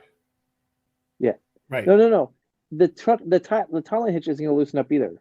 Yes, it is. Right. Earlier than and it's not the So. trucker's hitch, it's the 2 half hitches that we're going to compare. The 2 half hitches are securing the knot. The taut line hitch is securing the knot. The trucker's hitch is just giving you that. Yeah. So Zach, he's right. Why don't you just tie a trucker's hitch and use a taut line on the end of it to secure it? Would you trust that as much? Nah, it would loosen up. Say that again. If you tied a trucker's hitch and use a taut line on the end of your truckers to tie it off with, that would be stressful. You'd be much more comfortable with the half hitches on the end. No, a taut line hitch is better than 2 half hitches. No, it's not. Yeah, a taut line hitch is like basically 3 half hitches. No, you can look that up. It'll slide before 2 half hitches, but way before. You're saying a taut line hitch will slide before 2 half hitches? Absolutely. It's one more wrap of rope. There's more friction. No. But Steve's thinking about on like the half hitches right on the edge of the trucker's hitch. Like when you tie a wrap, if he's tying his half hitches, he's tying like around the tree, tight up against the tree, the 2 half hitches, while your taut line hitch is like, 4 feet away from your anchor, and it'll loosen over time and move its way up. But the half hitches, he's talking about tying half hitches right up against the object. Right, Steve? Am I saying that right? Yeah, we need to move on from the trucker's hitch. No, this is the debate I have with the guides all the time. Good point. Taut line is less fast if you have a long tail. Not a secure trucker's hitch. It's faster if you do a taut line hitch on a bite. Trucker's hitches are great and the boaters. No one is. I think that's the point of the question. Is it's like cursive. Like people aren't learning trucker's hitches. I'm going to say this. I use my trucker's hitch all the time. It's an amazing knot. And there's all these moments come up. I'm like, God, I'm glad I know a trucker's hitch. It makes life way easier. This brings up a good side note. How do you tie your boat to shore? Do you use a trucker's hitch?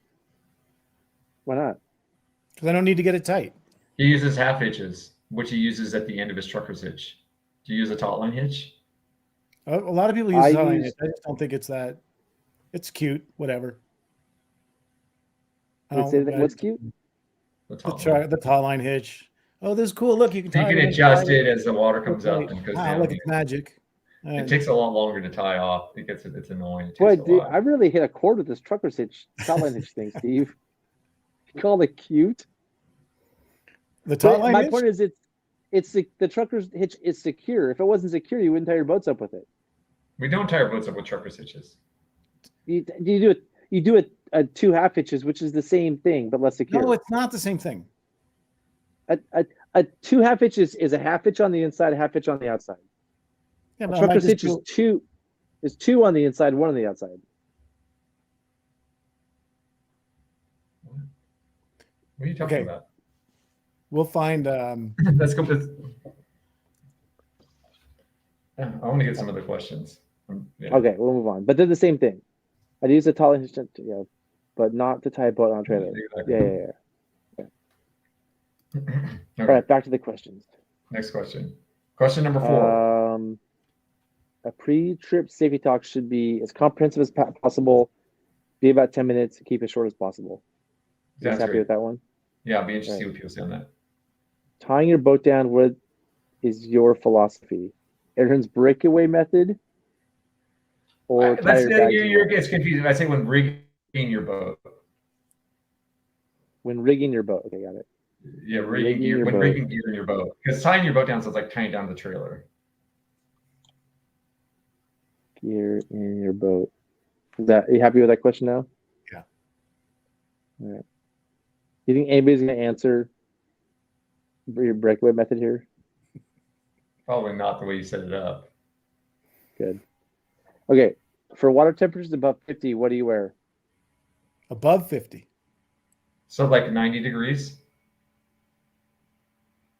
Nudity. What do you... Yeah, like so it could be 90 degrees out. The water's 90 degrees above 50.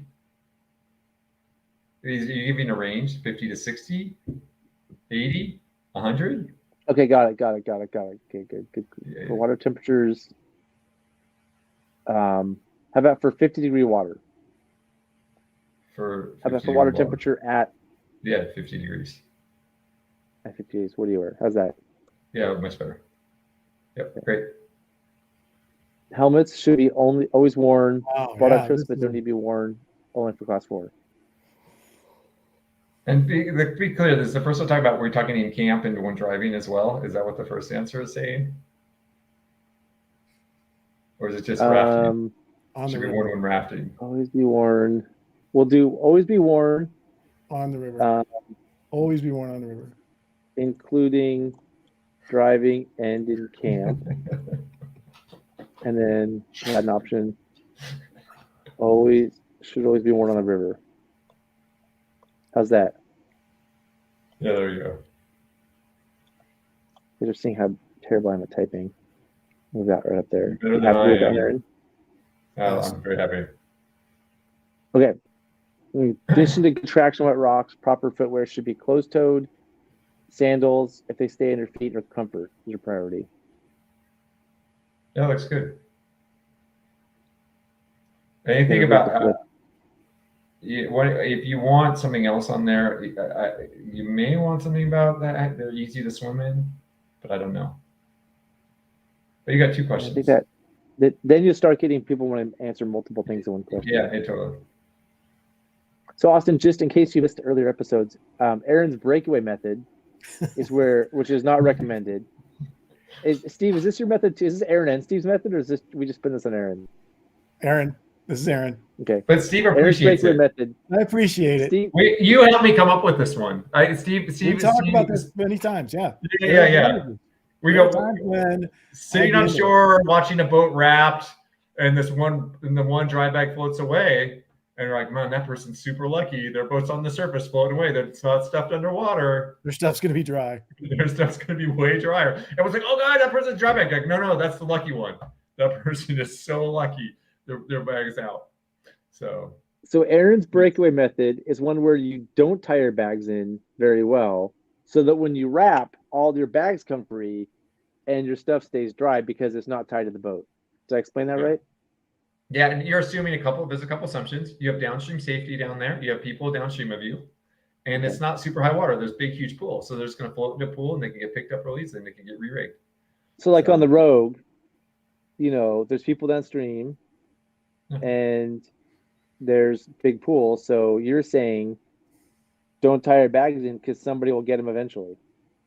Well, and it's someone part of your group. No, not just some random, someone on your team. Got it. If I'm lead boat, I'm probably not going to do that. But if I'm are lead boat, who has a safety kit in this case? Well, I would because I'm in the gear boat. Would you tie the safety kit in, or would you break away the safety kit? No. Safety kit gets tied in, I guess. You don't need to worry about that because the safety kit doesn't matter if it gets held underwater. But it is an interesting point. You could keep that so it could float away too if it wasn't in the front boat. Yeah, do the breakaway method. That way somebody can get the safety kit and rescue you. Yeah, and they can come back up and help you when you wrap. That's actually a good idea. I never thought about that. Zach. Let's take it to another level. To follow through on that scenario just a little bit, an instance when the breakaway method might be better. Blossom, you're not the lead boat. And you have the breakaway method, or you have the rig to flip, everything's tied in, bomber, and you wrap your boat.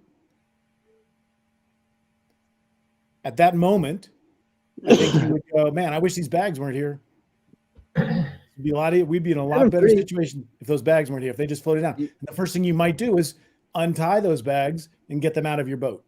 And Aaron is just skipping all those steps. Well, let's just get rid of them right now. They'll get picked up down there. That's where they're going to go anyhow. It's probably don't you want to have the option to keep them as well? And I don't know. And let's just say you can't easily de-rig them. Then the boat's upside down, and then you got to flip the boat back over. Now they're all full of water, so you definitely have to take them on there because they're so heavy that you're not going to be able to flip the boat back over. Steve, hold on. Are you messing with us, or are we calling this Aaron and Steve's breakaway method? Do you want your name on this, Steve? I really want to give Aaron full credit because he should have that idea. Thanks, Steve. Steve was the one that was like, hey, what do you think about this? And he's like, and we talked about it a bit and it kind of made sense. And so after that, sometimes I'm going to say this. I'm not, when I'm rigging gear in on certain days and certain places, I'm like, it's not that important to rig it in really well. I do think about that when I do tie them in, but they're not, and a lot of times they're still on a string in a way that they probably won't float downstream even, but they won't be stuck underwater. They'll just kind of float off and come around. Then I can easily cut the line if I need to, and they just go off.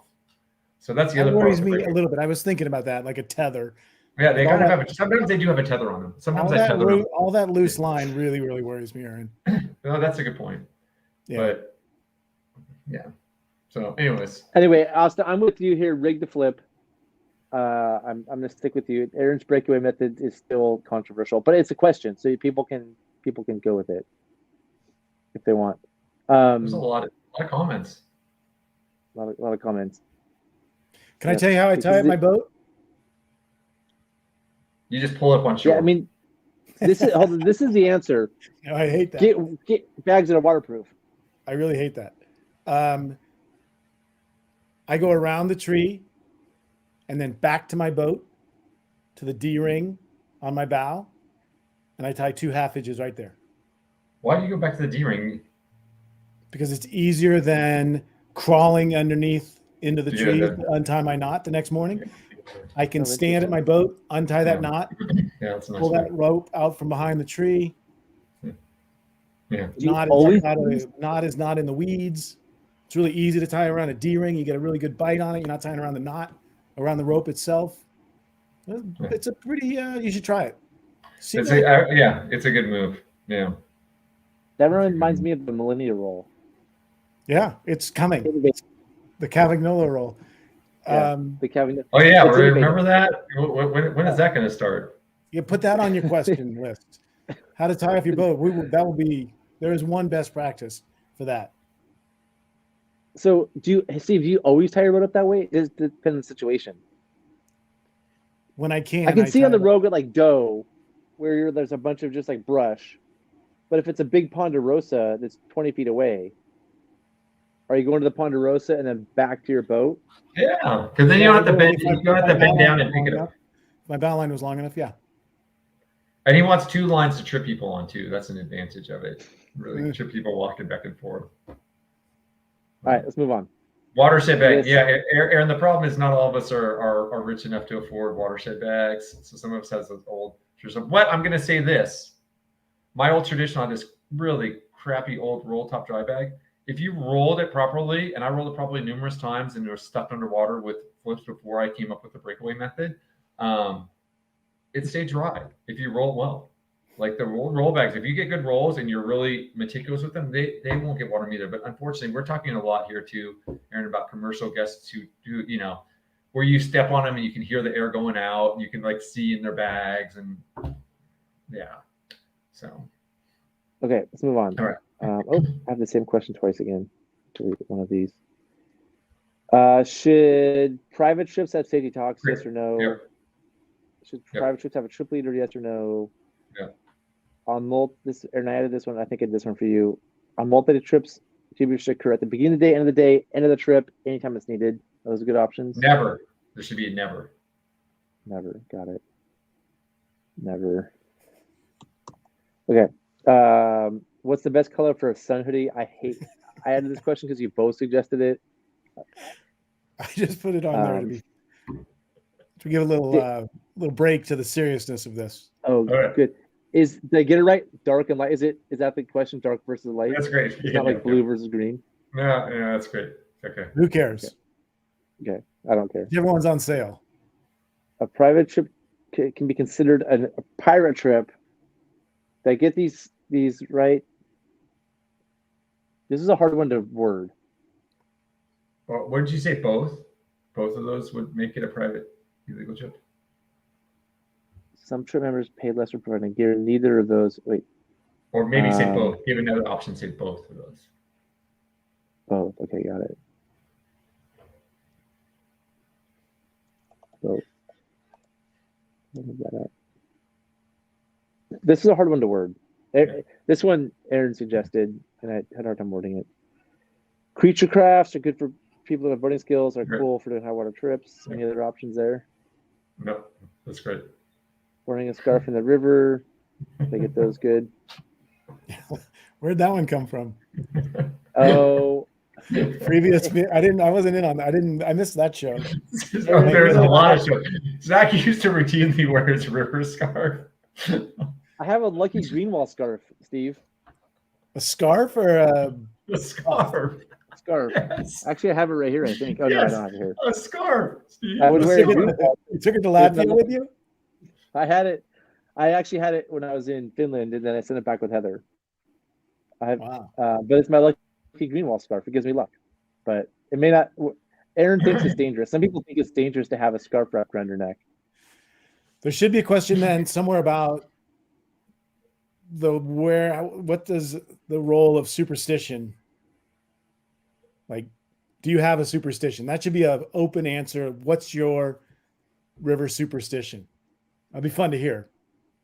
Yours is a scarf. I can do short answer. What is it? A good luck superstition? Yeah. What is your You're a good luck river superstition. All right, done. All right. You can put superstitions too, because certain people I know have multiple. What? Oh yeah, they can list them. Yeah. How long should your throw rope be? Yeah, great. Yeah, that's good. What is generally the best safety craft? This is basically safety kayak versus safety raft question versus can good boaters be safe without them? The river signal for stop, which I think there's a lot of debate around. You know what to use. I think people use different things. Okay, your first answer, that's a carryover from your previous question. Oh yeah, it is. Get rid of that. I think we're editing this. Spare oars, Steve. I know you suggested this one. I think Aaron might have too. I already had this one too. Handle forward, blade forward. Great. Flipping oar back is easier and safer. Bring it to shore, or with a bunch of people on the raft that word this correctly. I tried not to be to word it in a way that was favoring one or the other. You guys happy with the wording? Yeah, whatever. Yeah, keep going. Okay. Flip lines should be carried by people who know how to use them. Everyone, or why bother when you can buy flip dangles?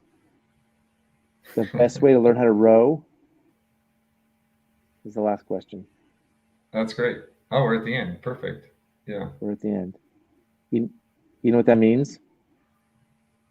It's time for the mental angle, featuring Steve Welch. In this segment, Steve helps us approach the mental game of guiding, trip leading, and running whitewater. Let's all give Steve a big welcome.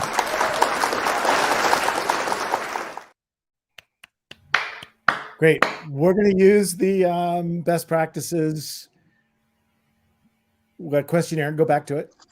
I got to run, you guys. We're hitting 2 hours. Oh, Aaron, you don't want to miss this. Okay. I know I don't. Make it quick then. Just go up to the question, should there be a safety talk on private trips? And debrief. And here's what I did some math, my strength, and I came up with what I'm calling, we need to decide whether it's going to be called the PSPR, which stands for 0.6% rule, or the 8-minute rule. For every day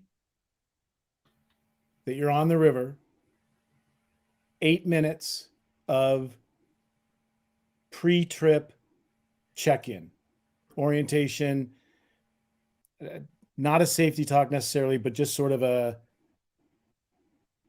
pre-trip check-in is the best thing I come up with. I would love to think of other names for it. If you're on a 2-day trip, it's 16 minutes. If you're on a 3-day trip, it's 24 minutes. If you're on a 4-day trip, it's 32 minutes. That's what felt right to me. And then, so you have your 8-minute rule per day and the 45-minute limit. So you would never go, any one segment would never be more than 45 minutes long. But if you're doing a 20-day Grand Canyon trip, you've got basically 3 hours of time that you want to spend on social issues, safety issues, group dynamics issues, divide it up into 45-minute segments before your trip. Aaron, your baby is beautiful. Thank you. Look at that little head. Oh my God, that's so cute. What do you think about that? 8 minutes. Zach, that means you're doing a one-day trip with your buddies tomorrow. Can you find 8 minutes in your life, in your day, before you go to sort of just check in with everybody? Who's the leader? Who's going to be safety for who? What's our priority today? What rapids are we going to scout? Does anybody have any concerns? Will you remind me what PSPR is? 0.6% rule. 0.6%. So you're saying that's 8 minutes per trip day. Per 24 hours, it's 8 minutes. So 0.6% of your time should be spent on pre-trip communication. That's what I came up with. Is this a one talk, or could this include things that happen before you leave? I think if you and I are going to go boating tomorrow on the Wind or wherever we go over there, we're just going to go for the day. It's you and me 8 minutes before we get in the river and go, sort of talking about. This is after we arrive at Put In, but before we boat. It doesn't have to be after we arrive at Put In. If you and I are driving the shuttle together, we could talk about it during the shuttle. And I think that eventually we'll come up with some guidelines, some outlines for what things should be talked about. If we're not just talking about the weather, we might want to talk about something more specific. Hey, what do you want to do today? Do you mind if we scout XYZ? Like a little more specific. But that would be 8 minutes of our time before we go on that day. Now the Wind, we're only on the river for like 2.5 hours. So is it 0.6% of 2.5 hours? So I did that, and I didn't know if there should be a minimum. At some point, I did a 8-hour trip. You'd have 3 minutes if we're going to be on the river for 8 hours. And it felt like at some point it's going to be too short. But I almost thought I think the most important thing is I think it's valuable to do regardless, even if it's only 3 minutes. And that there would be times when if you and Aaron and I were going down the Tuolumne tomorrow, and we've been doing Tuolumne trips for a month, and we're doing another one-day Tuolumne trip, we could do that in 3 minutes. But if you and I and Aaron were going down the Tuolumne tomorrow, and we haven't been with each other for a long time, we might want to spend 8 minutes doing it. But I think the important thing is to do it, is to have that discussion. And I think that in addition to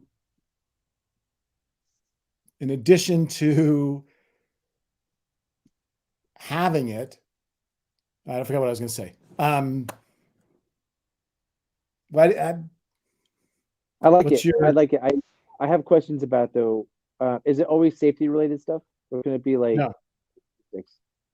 Oh, what I was going to say is if we're on a 3-week Grand Canyon trip, this might be 45 minutes a month before the trip, 45 minutes the day before the trip, 45 minutes the morning of the trip, 15 minutes the first night of the trip, 15 minutes 3 days later. Like you're going to 45 minutes at once is a lot of information. That's the max. But 45 minutes with a 20-person, 20-day Grand Canyon trip, it's not a lot of time. Like there's a lot of questions that might need to be answered, things that might need to be gone over, different people coming in from different places. So I don't know if we want to add a group size component to this. Maybe there's a multiplier. That would be interesting. I hadn't thought about that. More people would obviously, if 20 of us are doing the Wind tomorrow on a one-day trip, 6 minutes, 3 minutes, 8 minutes might not be enough. If 2 of us are doing it, 8 minutes might be too many. Like maybe I need to think about that piece. I was just thinking about my Grand Canyon trip. I did this my private trip this fall. Think about how much time we spent before the trip doing this. Take a guess how much time we spent. I'm guessing Aaron got it. Closer to 0. Yeah. I mean, was it a good trip? Yeah. It depends on the people, I think, a little bit. I mean, we didn't even do anything, I don't think. There was the Park Service thing. Does it have to be everybody as a group? Or can it be one-on-one stuff? I think we can get into that. I think that there's value in everyone together at one time, like seeing the edges and seeing everybody, seeing the whole group in one place. I put a lot of value on that. Here's the analogy I came up with that I want to just sort of throw out there as so you can take it apart. Going on a river trip, I want you to think of it as a house. All right. We have everything is self-contained within this house. We all live in this house. We all cook in this house. We all need this house to survive. The happier we are in the house, the happier we're going to be on a river trip. And my 8 minutes per day is the lawn, the green area surrounding the house. And if I spend 8 minutes watering my lawn, the chance of my house catching on fire and burning down is much less. And to go back to the probability versus consequence part of it, you can say, well, the chance of the house burning down pretty slim. Like, why am I watering the lawn all the time? And I'm going to say, I'm going to water the lawn because I really don't want the house to burn down because that's a catastrophic event. So I'm saying this is preventative measures to keep that house safer. I'm with you. Hey, here's where I struggle with the practicality of these things, because it's a good idea. We should have these talks. I'm thinking about the wind right now. I thought about Grand Canyon trip first, realized we didn't do any of this. Went fine. Went fine. We had a couple of issues, but it went fine. Like on river, some flips happened, but we pulled the boat to shore, flipped it over on shore like we're supposed to, and it was fine. If I go to the wind, I get to put in, I'm with like two of my friends. I see three more people I don't know, or I kind of know them. The people I know well, I don't need to talk to them. We have a way of doing things. If I meet new people and like, hey, let's run as a group, I'm like, cool, we'll run as a group. I'm safe in my pot of 3. We just have 3 more attached that are unknowns. What you're saying is we should all 6 of us get together and be like, hey, let's have a little talk about safety. I think it would be nice to know what your relationships between the 2 groups of 3 is. Like, are we completely separate? Then I don't think you need to have that conversation. But if you're like, hey, we're going to be dependent on each other, we're going to be interacting with each other, we're going to have lunch together, we're sharing a shuttle. We're going to interact with each other, but we're not going to be dependent on each other. Like I got Brody with me. I'm like, I'm good. Like Brody and I look out for each other all the time. Even though there's 6 of us, I've got my little like safety components. If you guys are dangerous, that's on you. Or should I be like, hey, we're a group. We should look out for all of us at once. What did they, Zach? Are they coming out and say, hey, we want to follow you down? Or is it just randomly like, there? What just generally happens is we're there and we're like, hey, good to see you guys. And we don't even have that form. This happens a lot. You get to put in with your friends, see other people. You don't have this formal, like, are we boarding together or not? It's just like, hey, let's hang out together. Cool, let's go. And so we don't have like maybe if somebody's taking a long time to put in, I might just bounce. Right. Like, maybe I don't want a formal thing. Because if they're taking forever, I want to be able to scoot on. Yeah, we'll see you guys later. But the thing, if you are going together, like I think Steve, we got lost in the weeds of the math there. By the way, buddy, that was like we got to have a whiteboard or something to keep up with the math. But the that'll do something for us. I really agree with, like, oh, more time and a longer trip, but not like, you don't need to be doing every day for that much. Like the whole premise made sense to me. But I would say, Zach, you almost said it right there. It's like, hey, I think just talking to people, hey, if you guys can run with us today, the 3 of us, we have a way we normally run together, and just want to check in with what you got, just like share how we like to do things, and just so we're on the same page. I'm with you guys that we should do this, and I do this sometimes. Sometimes I get to put in, and I'm not in the mood to be in charge of everybody. Right? I'm like, I just want to like drink my coffee, go boat with my friends. I don't want to have a whole it's like my day off. I don't want to be like, all right, guys, let's all get together and have a powwow. Well, some days you don't I just have to be that person. You can be like, hey, Brody, can you get everyone together and just like lead a little talk to make sure we're on the same page? Or hey, Steve, or hey, Aaron, or whoever is in the group. Because if you do it regularly, they know the talk. If you've done it a couple of times, it doesn't have to be you, and it shouldn't be you. It should be other people, so they get in practice doing it too. And like, or if someone wants to run with you, hey, do you mind getting us together then? If you want to run with us, get us all together. Just get us all together, and then let's have a little chat together. Make sure we're on the same page.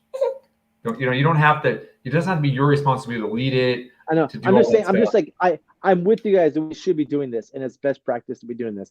I'm just saying, like the reality sometimes is like I'm safe. I'm with friends. Like I feel good about my crew. It'll all work out. Do I really want to do this talk? If it's super high water, I'm like, all right, I'll definitely do it. Or if there's a new person who's never done the run, I'll be like, hey, have you done the run before? Cool. Do you want help? Do you want lines? Like, and then I'll be like, how much do you want? A lot of information? Not very much in between. And I'll buddy up with them for a bit and like, I'll do that. Yeah. But like every time I go, it just seems like something I should do, but I'm not going to do. Maybe you can make a little flyer handout you give to people to read. If you're going to boat with me, here are the rules, and you can just pass it to people. You don't have to say anything. I don't want to be a nerd. Have it on the side of your truck. Cool. Rules to boating with Zach. Just put it on your tailgate card. Read that. I don't care about. Hey, wait, hold on. I don't care about the rules as much as you guys care about them. I'm more like, hey, you know what? Like, things seem good. We'll figure out the river signals we need if we need to get them. Well, I think also, Zach, you're boating like almost every day at certain times of the year, which is a whole different ball game. Like it's not like every time I go surfing, I'm like, oh, hey, let's talk about safety before we go out there. No, and I think that is different. But then you do have the people you're going with. The other people, though, it's just, I don't know, just be like, hey, what are you guys expecting? The only thing I might say is like, hey, are you expecting safety out of this or something? Like we're just gonna kind of cruise down and do our thing. Maybe we'll be in the same room, maybe we won't. Yeah. I'm not proposing you go up to everybody at Put In and have this discussion. Like that's not it. Everybody you're with though. And with to me seems like it's a pretty defined group. We invited you, we told you we were going, you joined our group, we might be sharing a shuttle, whatever. Like that, there seems to be some definition of the group. And if it's you and Brody and it's like, we don't need to talk about this. We go every day. We know each other. Like, fine, we'll figure it out. You're comfortable with that. I'm not proposing that you and Brody spend 8 minutes together before each time. I think you probably do subconsciously or incidentally as you're preparing. Hey, the water's high today. Do you want to scout this rapid? Do you want to not scout that rapid? Like probably happens. But I think when you start to include more variables, more other people that aren't part of that regular group, that the 8 minutes would be good. I also think that, Zach, if your choice is to not follow the best practice on this, that's fine. We all would do that. We all make our decisions. And I think you have agreed that you think it is a good practice. But you're not going to do it. So what you're saying is this is best practice. It's sort of like carrying a river knife. It's best practice. Wearing your scarf. Yeah, like I know I shouldn't wear my scarf, but it is my good luck scarf. And so like I know I should have this talk, but I'm not in the mood today, or I feel like we're fine. I'm not going to bet too much. If this becomes a social norm to discussion, others, it's less likely any one person. Yep. Yeah. Yep. Yeah. I mean, totally agree. So the reason I'm bringing this up is because we had this talk when Dustin came on the show, maybe when it was the podcast before it was Gear Garage, and Dustin had the same thing. We should always do these pre-trip talks, and I'm like, I'm gonna go do it. My next time I go kayaking, I'm gonna pull all of us together, and I'm gonna do it. And I got there, and I'm like, it's raining. We're in a hurry. Nah, I'm not gonna do it. Always. I know that my intention is to do it, but the reality is that I don't always do it. Agreed. I can see that happening. I wouldn't always water the lawn around my house, but eventually if I don't always water the lawn, eventually I'm going to get in a situation where I'm going to be putting out a fire that I don't want to have to put out. Well, that's why you took the time to explain the house thing.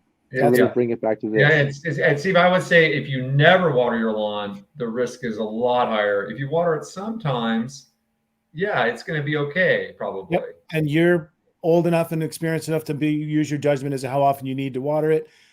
And there are some people who are like, I'll just put out the fire when it comes. Like, why should I water my lawn every day? That's stupid. I'll just put out the fire when it comes, and I'll deal with the consequences of that. And that, a lot of people do that. I don't like to, I'm not comfortable in that, putting out the fire situation. So I like to have the preventative measures first. And I think that pre-trip meeting is a preventative. I look at it as a preventative safety and social contribution piece of the trip. So PSPR. 0.6% rule. So, but I think the 8 minute per day rule is better. So Zach, Zach, I have a question for you on this. Yeah. How often has it been on your Wind River trips that you'd wished you'd had that conversation beforehand and would have prevented headaches? Never. On the Grand Canyon trip, you wish you'd had some conversations beforehand? No, not honestly, I don't. If you were in a different position on that trip, do you wish someone had led some conversations on that trip beforehand? I wasn't the leader, so I mean everybody was cool on that trip, so it was easy. Yeah, that's a good question. That's a good question, Darren. I mean, if you never feel like you need to do it, then If we had some 45-minute Zoom calls before the Grand Canyon trip, I'd be annoyed. I'd be like, oh my God. I don't really want to sit through a 45-minute Zoom call with a bunch of people don't even know. But I'll say, like, when I did my private Grand Canyon trip, I didn't have a Zoom call, but I set some expectations with people and said, hey, this is the deal. This is what you should expect. Like, because we had a bunch of people. By email, I think some emails would be a good thing. Some communication by email. Hey, here's who the group is.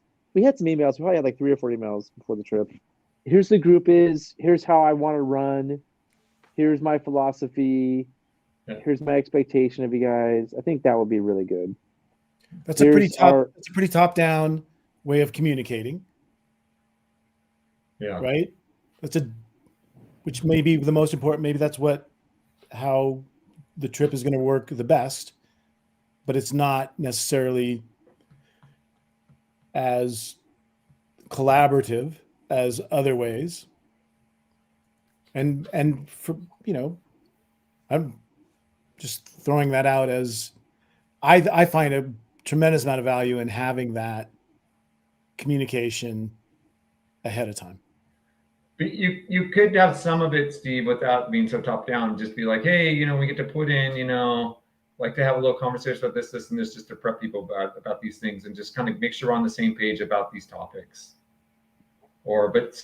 Things, yeah. When I have to be a kayak guide and like guide other hardshell kayakers, like in a paid realm, not like a fun realm. It's fun when I'm paid, but like, and I'm responsible for the kayakers. I don't do a kayak safety talk. I go around the circle and say, hey, let's go around the circle and everybody talk about your safety pet peeves. Great. And that's actually like everybody's engaged and involved and gets to share their pet peeves. And everything kind of comes out in that. Because somebody says like, hey, I don't like it when people do this. And that was what the next person was going to say. They have to think of something else. And so that's my favorite way to do it. Maybe that's what I should do. Like, hey, let's gather around. Really good way. Before we vote, will everybody share one important safety pet peeve with the group? Maybe that's an easy way to do it. When you were mentioning earlier, I thought it had to be a top-down thing. But when you use the word collaborative, I was like, oh, it's interesting. Doing it collaboratively is a smart way to do it. And the pet peeve thing achieves that. Yeah. I'm going to try that technique next time. I don't really want to be like, hey, guys, pay attention to me. Let me talk about safety stuff. But if I get everybody together and say, hey, let's have a quick discussion about safety, let's all share a pet peeve, and then does anybody have any concerns about the day? I think that would be a more fun way to do it. Yeah, that sounds good. Hey guys, I'm going to run. I got to go, Steve. This is a great topic. You guys have a great one. We'll see you later. right, See you, Aaron. Bye. So Steve, I think the next, if we're on to something, I'm into this. The next thing is, I'm guessing, is what the content is. Mm-hmm. Yeah. And pet peeve just added to that puzzle, or ways to sort of bring that up. The other thing that asking other people what their pet peeve is it gives you the freedom in the arena without being overbearing to express your pet peeve, which might be the most important thing to you in that moment. Like, hey, I really don't like it when you guys don't wear your life jackets. When people, whatever your pet peeve is, if you just come out and say that, I think you come off as sort of a dick. But if you say, hey, what's your pet peeve? Oh yeah, and then you can get yours off your chest. Yeah, but here's mine. Like, then it's a very friendly, like, I'm going to listen to yours. Oh man, I didn't know that bothered you. I'll make sure I don't do that, or I do that, whatever. So that's my. I'm thinking about this in the context of the wind, which if you ever make it up here, we should go see it. You'd love it. There are like, when there's a safety problem, it's usually because somebody's not able, like it's their first time going and they don't have the skill to do the run, they make a mistake, right? It's generally what it is. Like we're having to deal with somebody flip or wrap or whatever, a bad swim, something like that, which a pre-trip safety talk, I'm not sure would help as much as like putting somebody on that person to show them lines and be there for their immediate safety. But I do I do see a lot of things where I'm like, this could go bad. Like if it's like 2 rafts and 2 catarafts, one of the rafts will just go first ahead of everybody without, so if they flip, to be a problem. And I see it and I'm like, God, that really bothers me. But I don't say anything. I'm just like, whatever, I'll let it go. They're putting themselves out there, they're in the lead. But maybe I should say something because they don't know that's how exposed they are. And so the pet peeve thing would give me a way to be like, hey, my pet peeve is when the lead boat goes way ahead, especially if it's a raft. If there's 2 of you or 3 of you in the raft, if there's multiple potential swimmers, that's a pet peeve of mine. It at least gives me an avenue to do that. Another pet peeve is like really far out boat spacing. And so I wouldn't say both of them the same day, but like a week later, I'd come back and be like, hey, my pet peeve today is really spread out boat spacing. Or you could figure out a way to say them both as one pet peeve, right? Like they're almost the same. They're pretty close. Yeah. They're pretty close, but there's points I want to make. When I go boating a lot, I've mentioned this before, I see a bunch of stuff where I'm just like, this is, I don't consider this safe, but it's fine. It's working out fine. So I do want to say something. It's just, I have a social anxiety of like getting everybody together and paying attention, pay attention to me. I want to pay attention to me because by doing that, it's like me saying, hey, I'm the person in charge today. Or like, I don't know. There's just like I know. Yeah. It's hard. It's really hard. Yeah. And maybe we can make it easier. We'll figure out ways to make it easier. But at the same time, which is easier, to have that 30 seconds of awkwardness at put in, or have hours of anxiety about the lead boat being too far ahead all day long? Pick your poison, right? I've started to learn to let go with the lead boat going ahead. Okay. But I need to get better. I need to not do that. If it's my friends, I'm more anxious. I mean, it's generally, when it's 2 people going ahead, it's some hot shit Raptors. Yeah. It's some dudes who are like, everyone's like, oh, so and so, they blah blah blah, and they're just like the bomb. And so it's hard to go up to those guys and be like, hey, hot shit Raptors, I don't like you when you do this thing. It's not usually somebody who is the first time down. It's the people who, they're known as being really good. All right, Steve, should we shut this one down? I think we should. Thank you. It's been fun. I haven't shown Aaron this yet, but I gotta show you what I did. I want the audience to see too, I guess. I created a Gear Garage tab on the Whitewater Guidebook website. Have you seen this? Yeah, I think so. That wasn't and on there you can before? go. No, I just added it while I was on the flight over here. I added this. You got Wi-Fi on the plane, and so you can go down and see episodes of the show. Like click on that, and it has like the podcast version with Apple Podcast, Stitcher, all that. See, look at Vlad. He was in the last show, and then I the saw video. this. If people want I to did watch see it, this the other day. and the relevant links. You did see this.